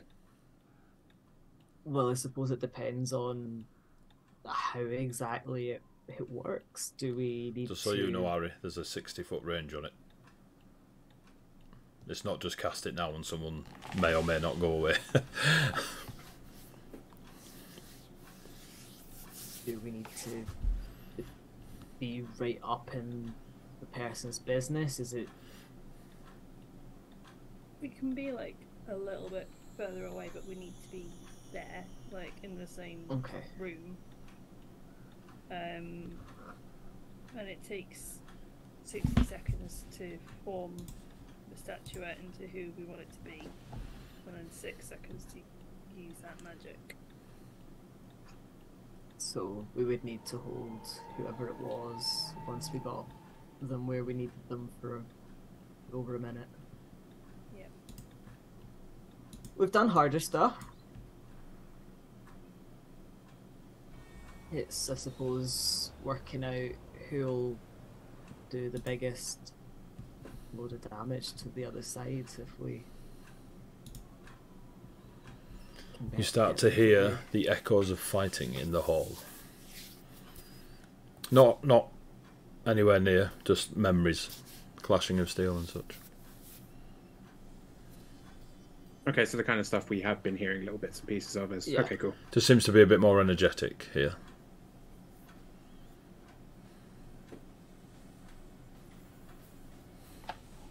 Okay, so... Who are we thinking for this? Are we talking about Stefan? Like this Stefan? Or are we talking about... Yes, if it's Stefan, it's got his resistance. He's made the spell. He's so strong, it's whether he would resist that because it's him. I mean, I was thinking bigger, but if you're thinking that... No. might be- Bigger who? Who are you thinking? We've got a lot of potentials on our plates, haven't we? We've got 3 to choose from, don't we? Well, who were you thinking? Well, we've got 3 of them to choose from. I'm not going to invoke, but No, that's fair. especially in your presence currently, no offense, Sapphire, but if we could put one of those away. I know from what his lordship was saying, it just divides it down to 2, but it takes it down to 2. And if we can get rid of the one that we'd seen when fighting Colossus, she seemed to not be the leader, but seemed to be, or the original, but something more primordial, at least. Then it's one less that we need to go toe to toe with. Harry, when this is used, is it like a permanent thing? Is it could they be released later?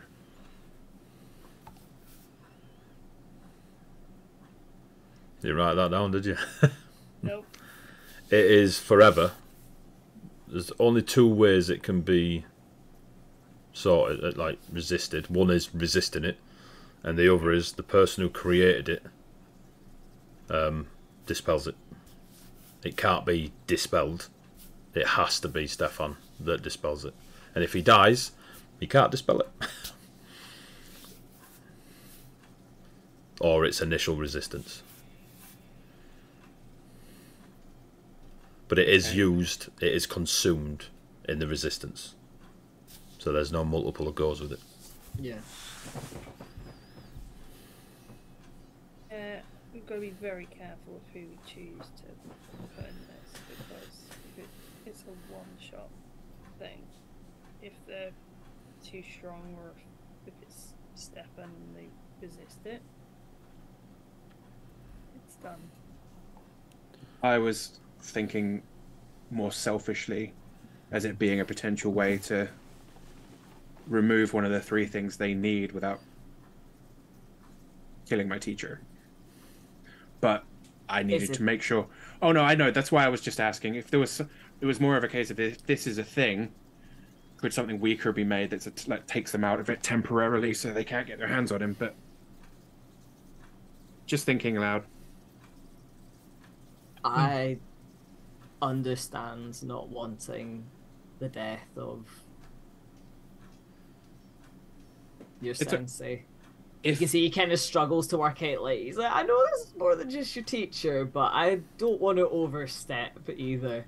But if the alternative is being trapped in a little statuette for the rest of all eternity, that's the only reason I was asking if it was like a multiple use thing, if it was a temporary solution until we dealt with. Anyway, it was.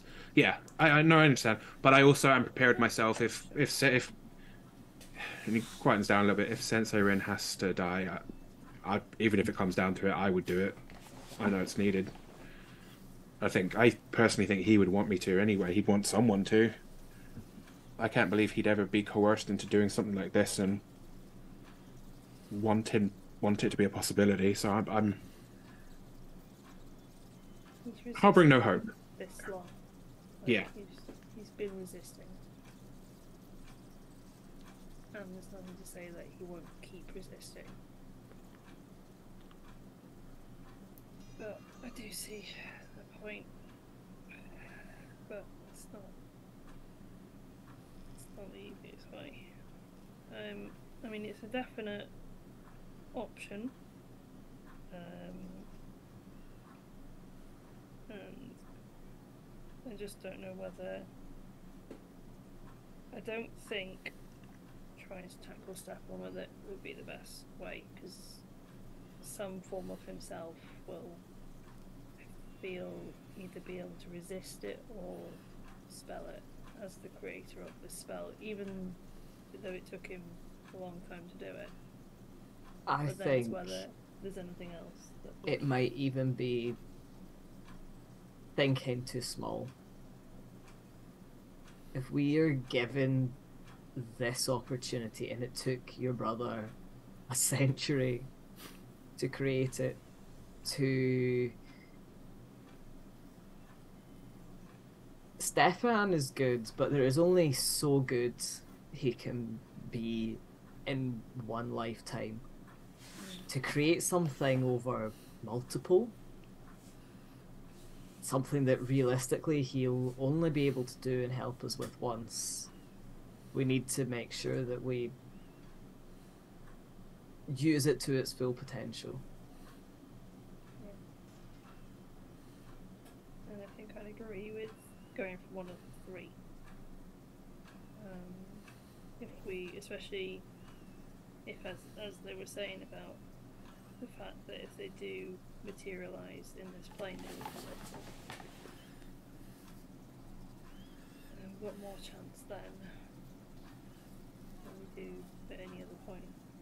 And kind of like turn purposely to Ruby and just be like, "You've been very quiet. What do you think?"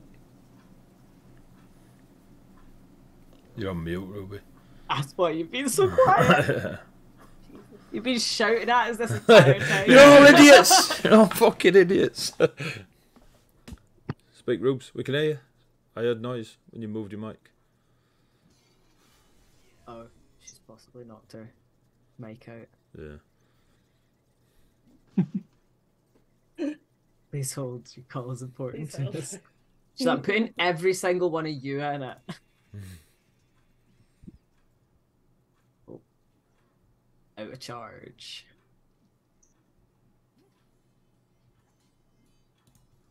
Hello? Hello? Hey. Yeah, my battery's died, sorry. It's alright. Which is odd because I can still hear everything. It must be too low to work the mic, but well, back now.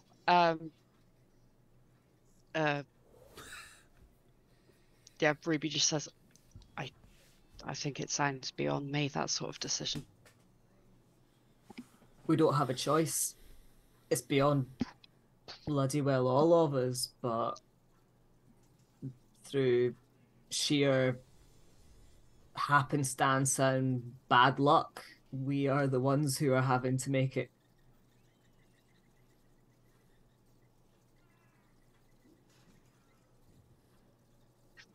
It feels 1,000 years ago as well, but we were hunting down vampiric people too. We haven't even mentioned that yet.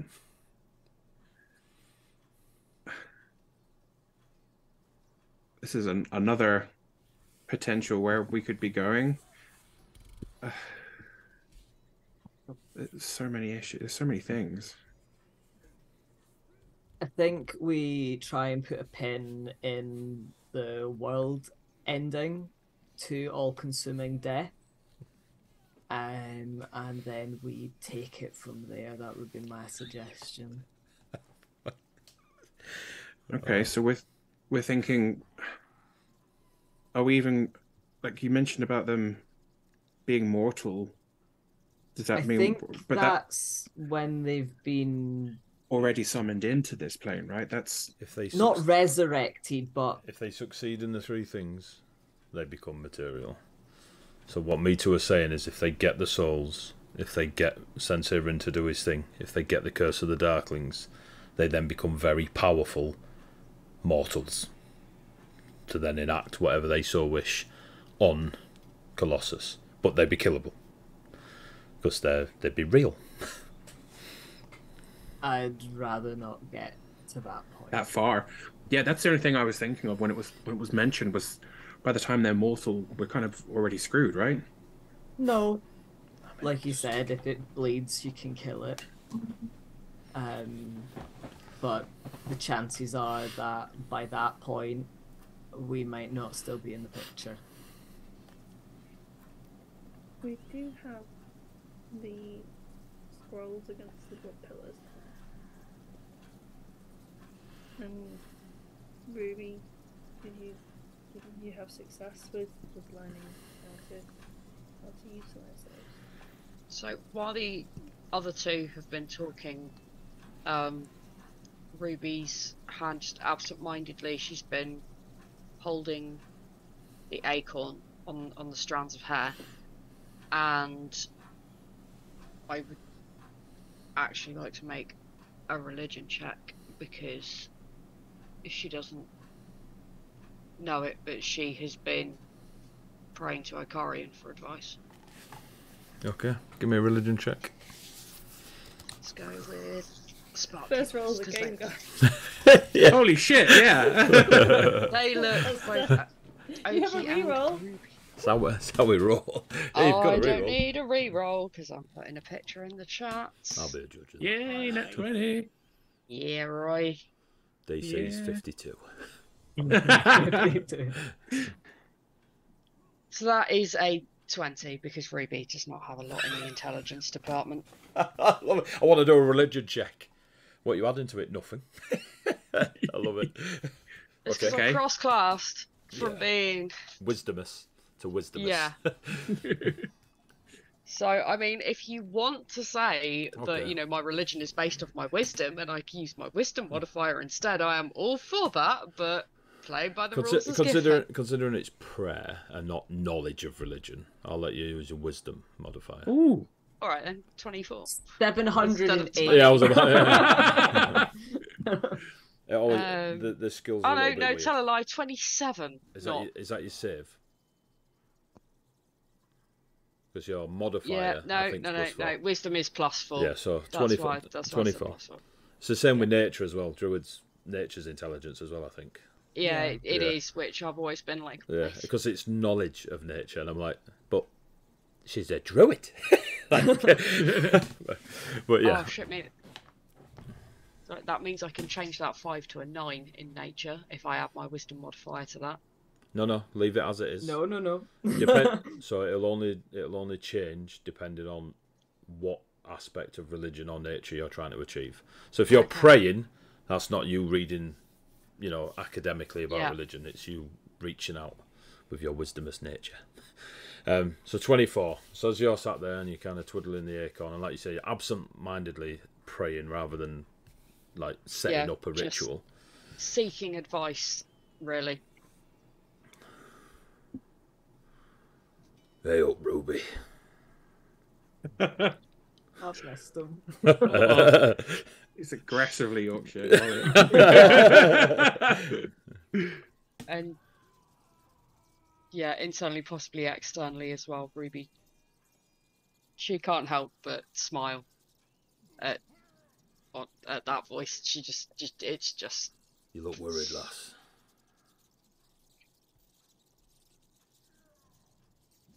Have you heard this nonsense? Bits and bats of it, but Silly buggers come back from the realm of echoes with an unbreakable prison. I mean, the lad's always had a knack for getting himself in and out of trouble.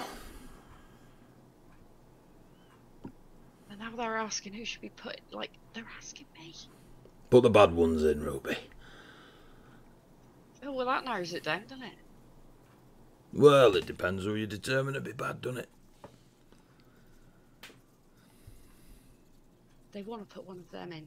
One of the three. Aye. Sounds like a good idea. Horrible bastards they are. Will it not make the other two madder? Yep. Met one of them really mad. But look here like this. If the witness is the only one left, nobody dies. Even when they're dead, nobody dies. Just got her staring at you forever. Never passing on. Always in whatever state you were supposed to die in. Not great. If the big un is left to live, he's going to enact death everywhere. No resurrections, no paradise. Dead is dead. And if the harvester tips up, don't really matter. We're all gone. You, me. Them. Everybody. Everybody. Everybody. Madness. Gotta put one of them in, lass. Oh, put Harry in it, and then he can't cause any more shit, can he? We don't need an unbreakable prison for that, do we? A strong wind will do it at the moment. Well, you say that, but he managed to dodge you all. You want to be careful round him. Whatever he took from the summer lass ain't natural. Ain't of this world, lass. I think it's the curse that they're looking for. Maybe.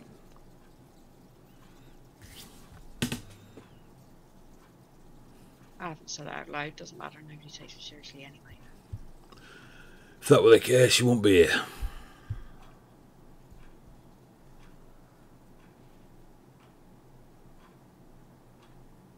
I've got spells for the blood pillars, so I can deal with them.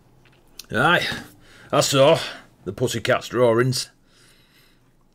Turns out a dab hand at scroll making. Seems a bit better than just tying him to a tree and letting some blood caps go at it, though I might do that anyway. Don't know, them Viconian lot kind of enjoy it. You know, when I passed on, I didn't think I'd be around this much, but kind of enjoying these conversations we have, Rubes. I'm glad you're here. It's not too bad. I'm only here to help, though. Can't do it for you.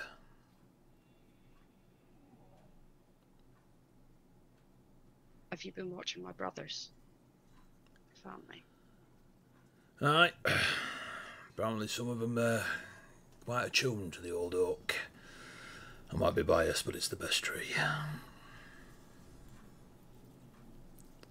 Tree, kick things first and ask later, innit? Quite busy. But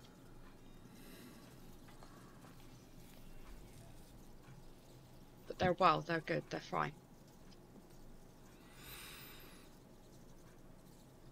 They were. I'm more with you than I am then, Rubes. Want details, you're going to have to use your own eyes. Fair, worth asking.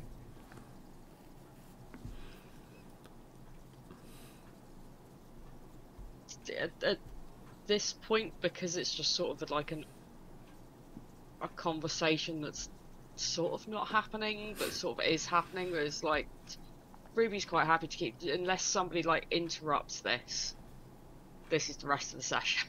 Like, Ruby and Okari chatting and talking shit about Harry. Does Ruby like notably look like she's just completely Zoned out. I don't know. It's definitely the So it's hand less. on the acorn. It's less of you having a conversation with somebody visible in front of you, and more of an internal monologue. So, from my opinion, obviously, you just do it as you think it. You're more just having a moment with yourself rather than zoned out, if that makes sense. Yeah. Like you're not like staring off into space and you've just gone. you'd still be aware of people around you and what's going on and stuff. Yeah. I suppose if the guys were like spent a lot of time around clerics and were familiar with prayer, it might look familiar to them, but no. You're the only one. You think these There's three no clerics on the godless wall, there's no angels on. There's no dragons, there's no clerics. Harry's like somewhat familiar with druids, but still like wouldn't have necessarily spent a lot of time with them. Clerics are very rare for you, Harry, because like the whole faith thing That's is. what I mean, more druids. Yeah. Yeah. So, yeah, that's. Doesn't look like a blood dream, so okay. No. Yeah. Deep in thought, kind of I'd vibe. say probably to Sapphire would probably be the most familiar in terms of meditation, I guess. You'll probably notice Ruby is concentrating on something. She's not meditated out, but there's definitely something just pulling her attention. So Sapphire knows enough not to like break it or anything, but Sapphire will kind of get Kess and Harry's attention and be like, "Do you know what's going on with her?" Kess doesn't know enough. Ruby? Are you okay? Yeah. You feel a sure? squeeze on your shoulder, Ruby, and then it fades away, and you feel the presence of Akarian gone. So with a sort of like little half smile, she puts a hand to her shoulder like you would if your dad or an uncle had like clapped you on the shoulder, and Oh, an old goat.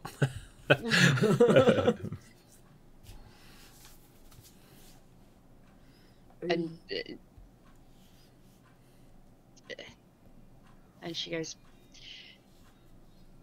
he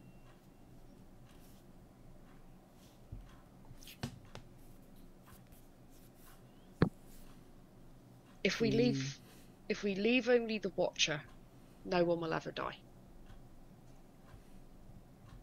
Ever. No matter what happens. If we leave only the Absolute, it'll raise everything to the ground. And if we leave only the Other, then we might as well just eat and drink till dawn and wait for it all to come to us.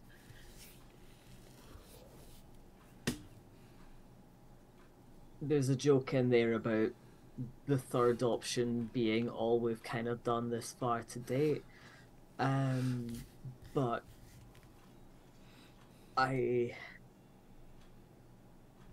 does that mean that we must get rid of all three, or that we must make sure that at least two remain for some level of balance?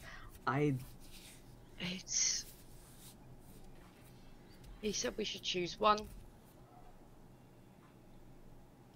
When I pointed out that makes the other two a lot crosser, he said yes it will, so be mindful if there's only one left.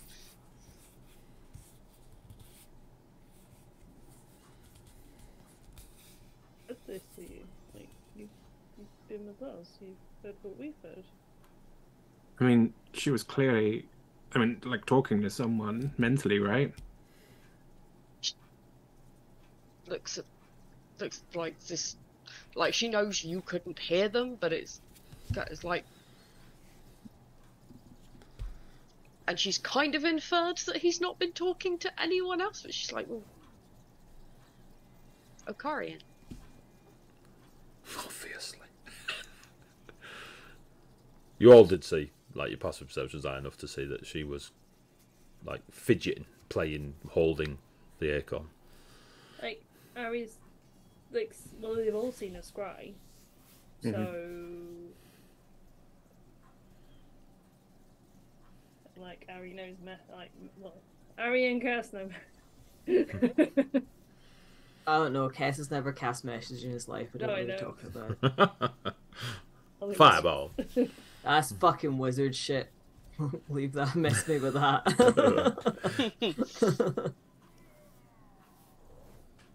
Whole magic-free zone there, aren't you, Cass? Nothing. Yeah. Nothing untoward happening there. Nothing is the matter. You know what they say? Not even once. So he's not getting much of a rest, is he? After everything, I thought we'd said goodbye to him. I was there too, but since the Mind Flayer, if I've asked, he's been there for me. Again, it's sort of like, you know, when somebody's just fiddling with something and it's like the strands of hair that it's on, just like wrapping around the finger, unwrapping, wrapping the other way, not like doing anything specific with it, but just like when you just messing with a piece of jewelry because you have it on.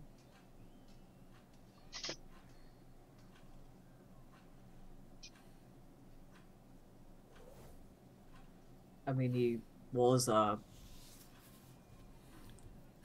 truly ancient fae. There's nothing to say that it would be out with his power to continue on in a new way longer, I guess. I highly doubt that Ruby is imagining Okarian speaking to her. Ruby kind of shrugs, like, I might be. Ruby, It sounds like him, and he said if we can't decide on which of the three to put in there, to just slap Harry in there and be done with it. So it. Well, it must be Okarian then. That sounds about right. Yeah. Honestly, I go for a quiet meditation and end up on the other side of the world, so I don't doubt it whatsoever that you're talking to him. Just out of all the people,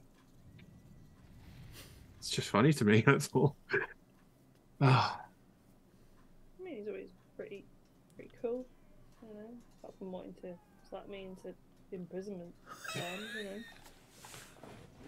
I don't think he was serious.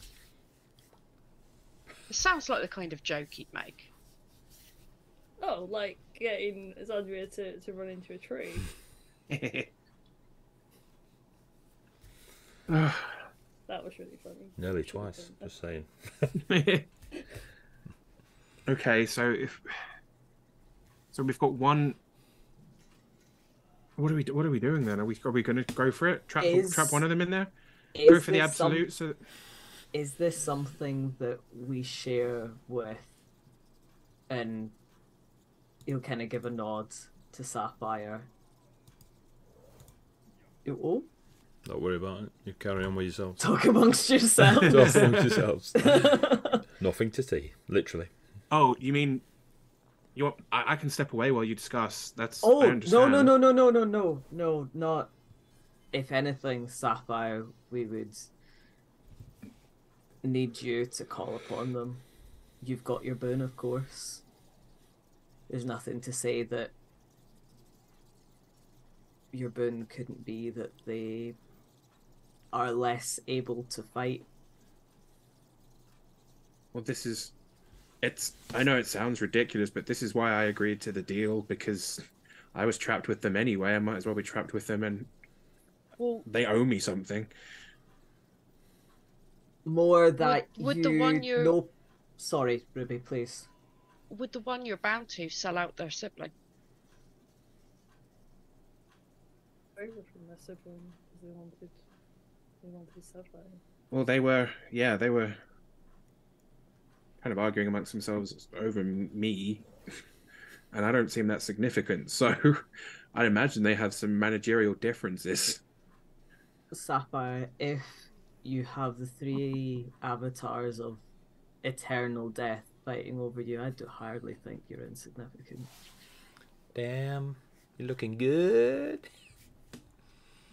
But more importantly, is this something that we should share with your people who have joined us today? Oh.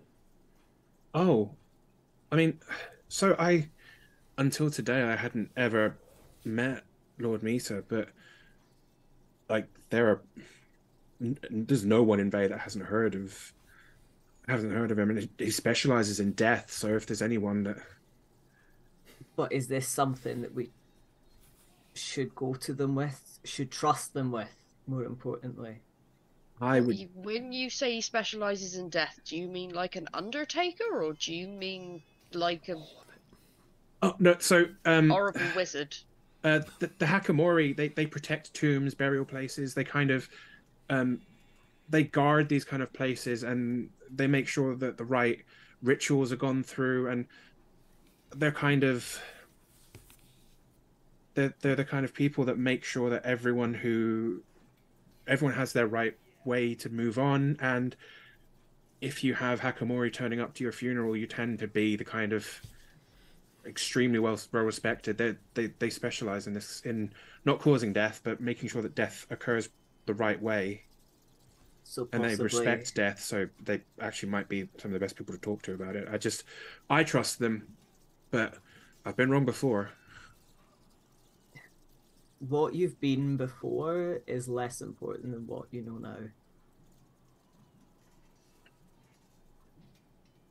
Because it Got a sounds philosophical guess. Deep. Yeah. Well, I Don't ask where Ruby learned the word philosophical. no, Scrolls. I think they would be. It would be good to bring them in. It sounds like they know more than we do, at least Absolutely. with regards to this. It sounds from what Okarian was telling Ruby that this isn't something that we want to draw straws to decide which one goes in. From the way he described it, I would. We don't want the Watcher left. When I say that no one will die, I don't mean suddenly everyone in the world is immortal. I mean you're lying there on the battlefield, broken and should be dead, but you can't die. Ever. And you will stay like that forever, and that will happen to everyone, however they come to, whether they're lying elderly in their beds surrounded by fat grandchildren breathing forever their last breath, or whether they're forever drowning, or Well, if I'm understanding forever it with right, Xandria's foot up their backside, it will be that way forever. if I'm understanding it right, there's no plan to leave two of them. I mean, there's no plan to leave one of them. There's a plan to leave two of them. We're only trapping the one. And Trapping two of them anyway sounds horrendous from what you've said, what Okarian said. yeah, Because you've either got eternal life in that horrific in-between state, you've got eternal death, or you've got someone harvesting everybody. Oh, we can see So for clarity, the absolute. He will raise everything to the ground, kill everyone, but that'll be it. There will be no afterlife, no whatever happens, no coming back as a. so absolution will make sure when you die, you die. So you'd still live your life and die in the many lovely ways Ruby described, but that'd be it, dead, absolute, gone. No afterlife, no Surprising enough- resurrection, no revivify, none of that. The witness, As- sorry, Ruby. The witness is exactly how Ruby described it. Mm-hmm. She will witness your death forever. You just don't die. She will witness it forever. And the harvester is lights out, everybody. No waiting for you to die, just harvest now. Those are your three options. So if we're going to be trapping one of them, then I guess what, the harvester looks around at the others. That's the one you're That's- bound to, Sapphire. Yep. The most aggressive one, Bye. naturally. I feel like if we're pulling out one of those three strands, that's the one we least want to get. Really? So that makes... I would, if it has to be one of those three, I would much rather it just poof, done, than stay forever. No, but that's what we're saying. Witnessed. Two of them are going to be left behind. So if we leave... So it's which one we're going to trap. We're only trapping one of them. Mm. You're on mute, I think, Mel. I think you just spoke and not came through. Get her to roll some dice. That'll Um, pick the mic up. Yeah. Side of the building coming and down. I'm saying that the witness is the one that we least want to enact remain. their will. Oh, okay, so you think we should be aiming to trap the witness? Which is the one you were originally bound to, Sapphire. There we go. Just throwing that out there. 2 out of 3 ain't bad. Because if we fail, and then from then on nobody gets an afterlife, they just die. At least they die when they should. And if everyone dies all at once, then To be fair, nobody Ruby, really if left we to care. fail, But they're going to take us all out anyway. If we fail, then all three of them are coming through and everything happens all at once. I think we ask someone who has any more understanding of this than we do, because this is not where my knowledge lies. Sapphire and I think the harvester because it seems the most aggressive. That's what seems to be leading the charge, but like you say, Ruby, it long term is possibly that more useful. I don't know. Do you think we should call over? I could go ask Lord Meter to join us. I think that might be wise. Okay. Sapphire will get up and go and stand like a respectable distance, so it's clear that he's not eavesdropping on Lord Meter and the is it the Loxodon Lord Meter's talking to? Oh no, Xerxes Lord Meter's talking to, right? Yeah. Cycerin's talking to the Loxodon. Okay. So yeah, Sapphire will kind of both hands into the sleeves, so looks like standing respectfully. Just waits. They finish their conversation. Xerxes nods. Mita returns the nod. They embrace, and she retires for the evening. He then turns to you. Evening, Sapphire. Lord Meter, big deep bow. Just Mita. I am not Yes. your lord. Yes, Meter. Like there's almost visible pain and strain on saying that. he's just desperately trying to think of some kind of honorific Yep. or respectful ending to stick on, isn't he? They were they're that close to getting a senpai earlier. Don't even. Would it make you feel better if I said at ease? Yes, thank you. I don't know. You're kind of a hero to a lot of people in Vey. I don't know if you realise that. Yeah. Anyway, embarrassing myself aside, would it be possible for you to join us at our table over there? We have some questions and some possible discussion points about the three. He nods, takes the goblet of wine that he was drinking while speaking to Xerxes, and gestures for you to lead on. Goes over and sits back down. Cool. He sits down with you. Yes, I must scroll. To my biggest fan. Just on his pec. Just right across there. Do it in Sharpie straight on the white fur. It's all good. Tramp stamp me. Go. Sapphire doesn't seem like he. I mean, last time Sapphire bathed, it didn't grow well, so there may not be another bathing happening for a while. So it's been 9 months. Oh no! No, it hasn't been that long. Yeah. So Mita will join you at the table. Take a sip of his wine. How can I be of service? We have the chance of making things either far better or far, far worse. And we wanted some of your input on it. Ari?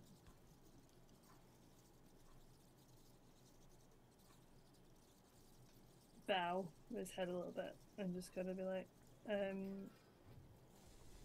I ventured into the realm of echoes to visit my brother. He's been a very talented mage, and was a student here for a time. I'm aware of the Rycroft lineage. Not one that I follow, but yes. He told me when I was there that he'd been trapped in a cycle for 900 years. The realm of echoes is outside of our normal time. He was working on something for us to help us. It'll kind of reduce like the ball of life and the statuette. He puts his hand out. May I? Ruby's head just like snaps around. Hess almost breaks his own neck. He's twisted it so. Give me a wisdom save, Harry. They said it was gonna trust him. Yeah, but there's trust in them, and then there's giving them the magic. Like, you ain't making that wisdom save, my guy. So. Hands it back to you. See.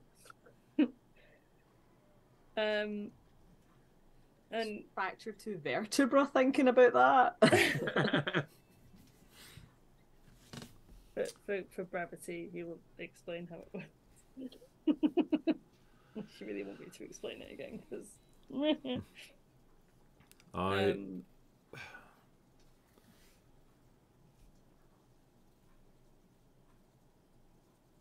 anything. It will imprison anything. That's what he told me. And going from Sapphire's wonderful request for information, and I join you, of the three, you are looking to imprison one of them, correct? That's what we're thinking just now. So what do you need from me?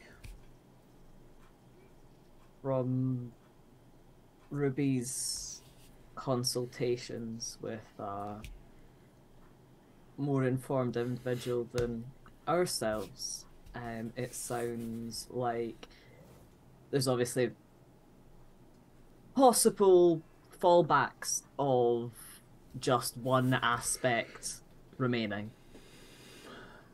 We're trying to work out if it's wise to even attempt to do one. This isn't... We hit things until they stop moving. Our closest thing to a holy person is Ruby. This isn't our ken. We don't know what we're doing. My conversations with Xerxes would say otherwise. You've come a long way, according to her information. Imprisoning one of them is advantageous, simply because it reduces the number to 2. Whichever one of you imprison them, whichever one of them you imprison, the other 2 will still be as potent. But again, reduces them down to 2.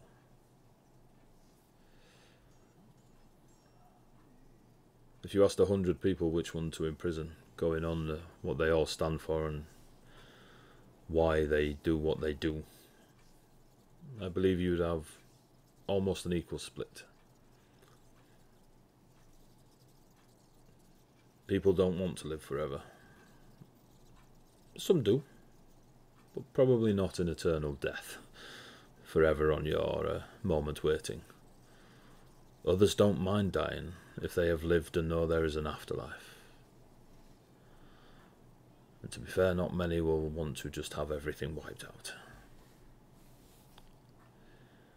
That was... If you are able to prepare yourselves to face the other 2, then I would imprison the Harvester. If you face absolution, they will only make sure that when you die, you remain dead. Therefore gives you time. If you face the Witness, they will get you to your end quicker, but they will hold you there. Again, gives you a little bit of time. If you face the Harvester and lose, well, that's it. End of sentence. You lose. But that is only my opinion. I am not here giving knowledge as a scholar. I am personally invested in this, and my decisions are driven from a personal vantage. They are not true death. It is not. They are a side effect of death being introduced to Colossus. And it is why the Titan Strand put them away beyond the realm of Colossus and all other realms, in their own pocket realm within the mirrors.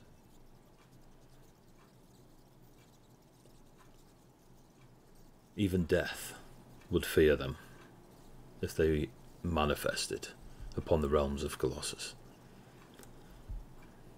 It is no easy task, and as you say, you just hit things till they fall over.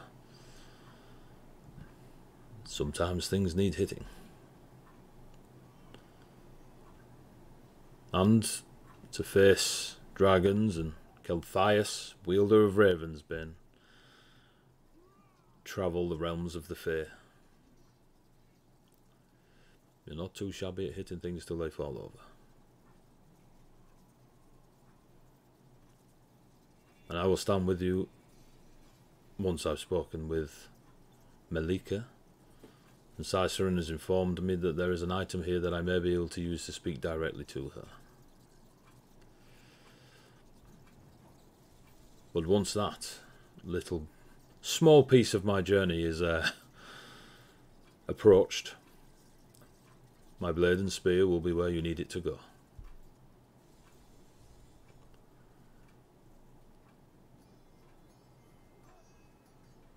I'll speak with Xandria and see if she thinks if her helping introduce you to Malika would be advantageous. Anything that we can do to make the PCs go more in our favour. I would appreciate that.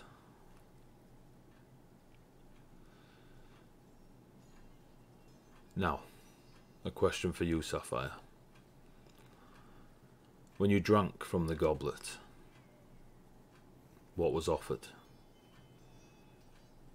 Was it just a threat of keeping your life? Did you offer them something? Did they want you to perform a task here in the material realm. I hardly doubt it was a friendly drink. At the time, I was trapped in a pocket dimension with the one I've now come to know as the Witness. They said that I would be allowed to leave upon sharing a drink with them. That was all that was posited then. So you were bound to the Witness? I was. There was a point when the three gathered together and pulled me from a teleportation route mid-transport. And the one known as the Harvester said that if I switched to be bound to them instead, I would be able to call upon a boon in the future. I agreed to this, as I didn't realize the difference between them at the time, and figured that if I was going to be bound to one of them, I might as well try and get something out of it. You're playing the strategy card. I figured if I was going to be trapped to one of them anyway. Cling to that card, Sapphire. So you're bound to the Harvester? Yes. And they offered boon? They did. To be... Have you called upon it? No. Do you plan to? If it will be advantageous in dealing with them as a threat, that's the idea. It's never for free.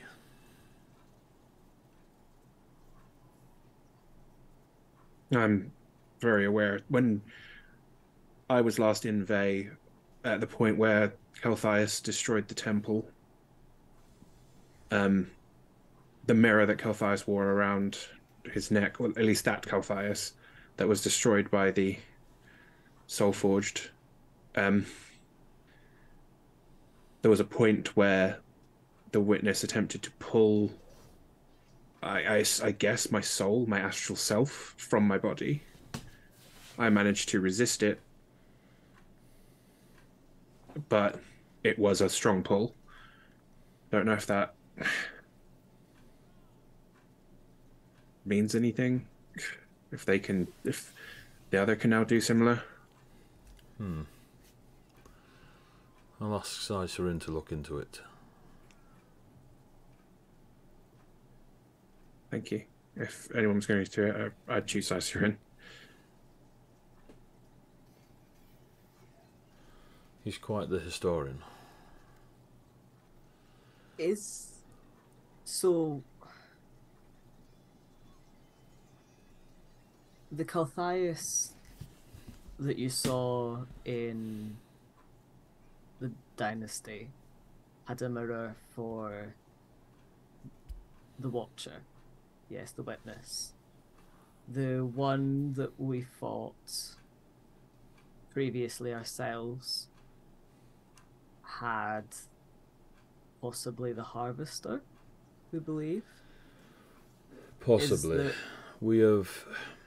At first we thought all the mirrors they held were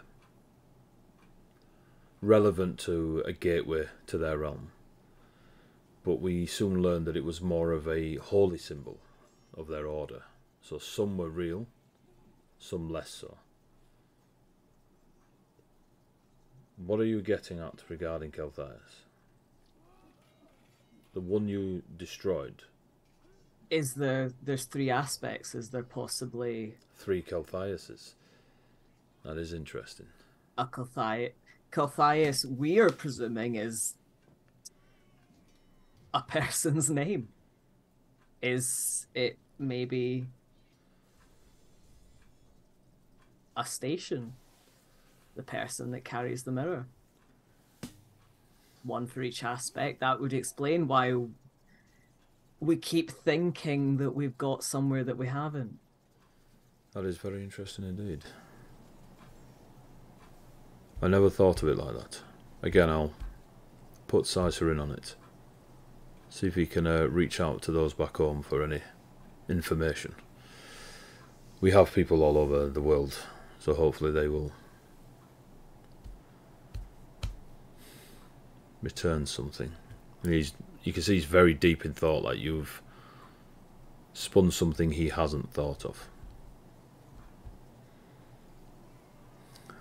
I mean, it could well be that someone sees a fourth Colthias tomorrow and it puts the entire suggestion in the bin, but until they do, I like your theory.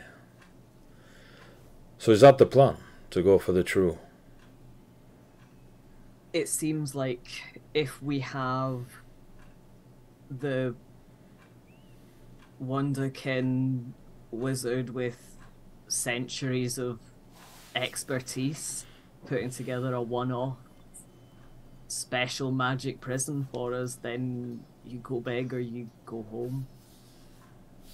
Get rid of your biggest possible issue. If we were to use it on anything less, it would seem... I can't think of another individual that would merit internal imprisonment. Or Yeah. eternal.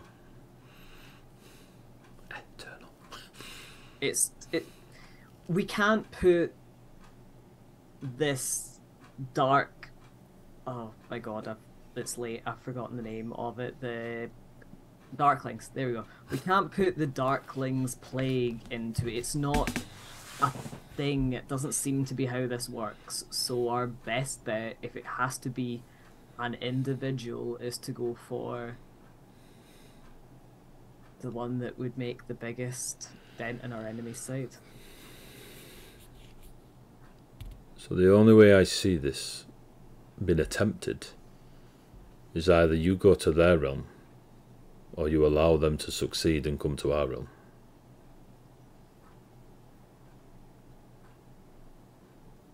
Then we have to... You explained how it all worked, didn't you, Harry? So like everything about it, 60 feet, all that good stuff, yeah. Yeah. Yeah. It can't just be a 60-foot eye line. Oh yeah. Line of sight is fine. But you still have to be, like In their Harry said realm. earlier, present. So it's not like if you see them, yeah, you can't cross Through realm the it. portal. Yeah. Oh. Okay, Oh. get your Ah, mirror, get your mirror out, get your boo! mirror out. No, that was how both Luke and Kess had been operating. Yeah, you'd have to be in their realm, so they're in front of you, or they have to be in your realm. You have to be on the same realm, plane, whatever it's called. Meaning that when we... This last 45 minutes of discussion has gone in the bin. Love D&D and understanding Just magic. take stuff till it falls over, Kess. Fucking wizards, man. Just put instructions on the back of the bloody thing. Some of us are stupid. If we have to be in their realm, then that means that if we trap one of them, we've suddenly got the other two aspects directly in front of us. Extraordinarily pissed off. So if we're going to do That's what this... I said. But he still said that it was the best bet. Well, as I guess if we make a plan so we can immediately do... Like, if we have something ready so we immediately bamf out of there... Your plan needs to give you time. If you piss off Absolution and the Witness, albeit of the three, the Witness is the one I abhor the most, it will give you time. Absolution, they are creatures of nature, as in their nature. Absolution will be pissed, but will just be keener to make sure you never see an afterlife. The Witness will be a bit more aggressive, but again, will give you enough time. Maybe. Harvester, there's no time. But of the three, the Witness is the one I hate the most. I think the witness is the one that scares me the most, but I feel like our best bet for trapping one of these things is to go for the harvester. For that exact reason. Time. The more time you give yourselves, the higher the success. So we need to work out how we're going to buy some time. Now I have access to one of the mirrors. Or at least one of the mirrors from historically, not one of the fiendish mirrors. This can get you into their realm, but not in front of them. Think of it as a back door. Right. We haven't ventured in there because I don't have a magical imprisonment orb. And as adept as I am with dealing with things of unlife, they're on a different level. Of course.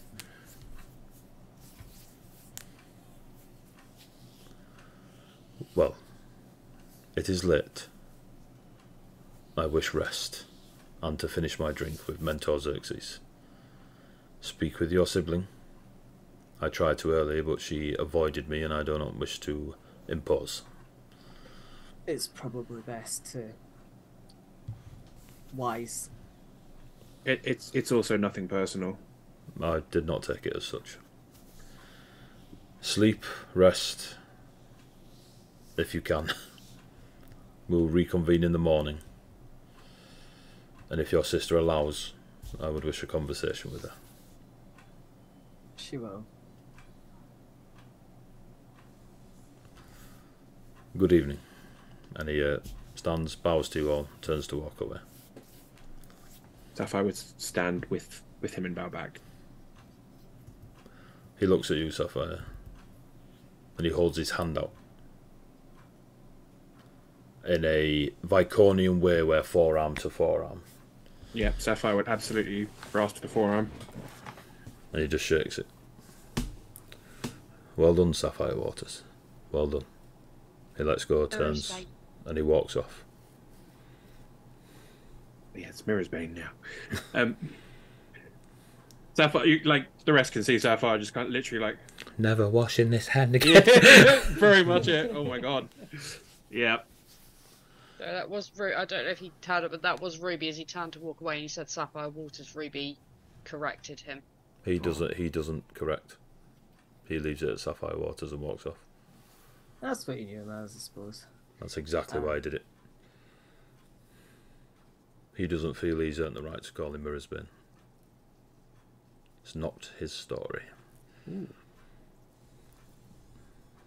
And you would probably know that, Sapphire. Yeah, no, that's totally fair. Like when people get given those heroic names, because obviously he's been a bit of a folk hero, he's got loads.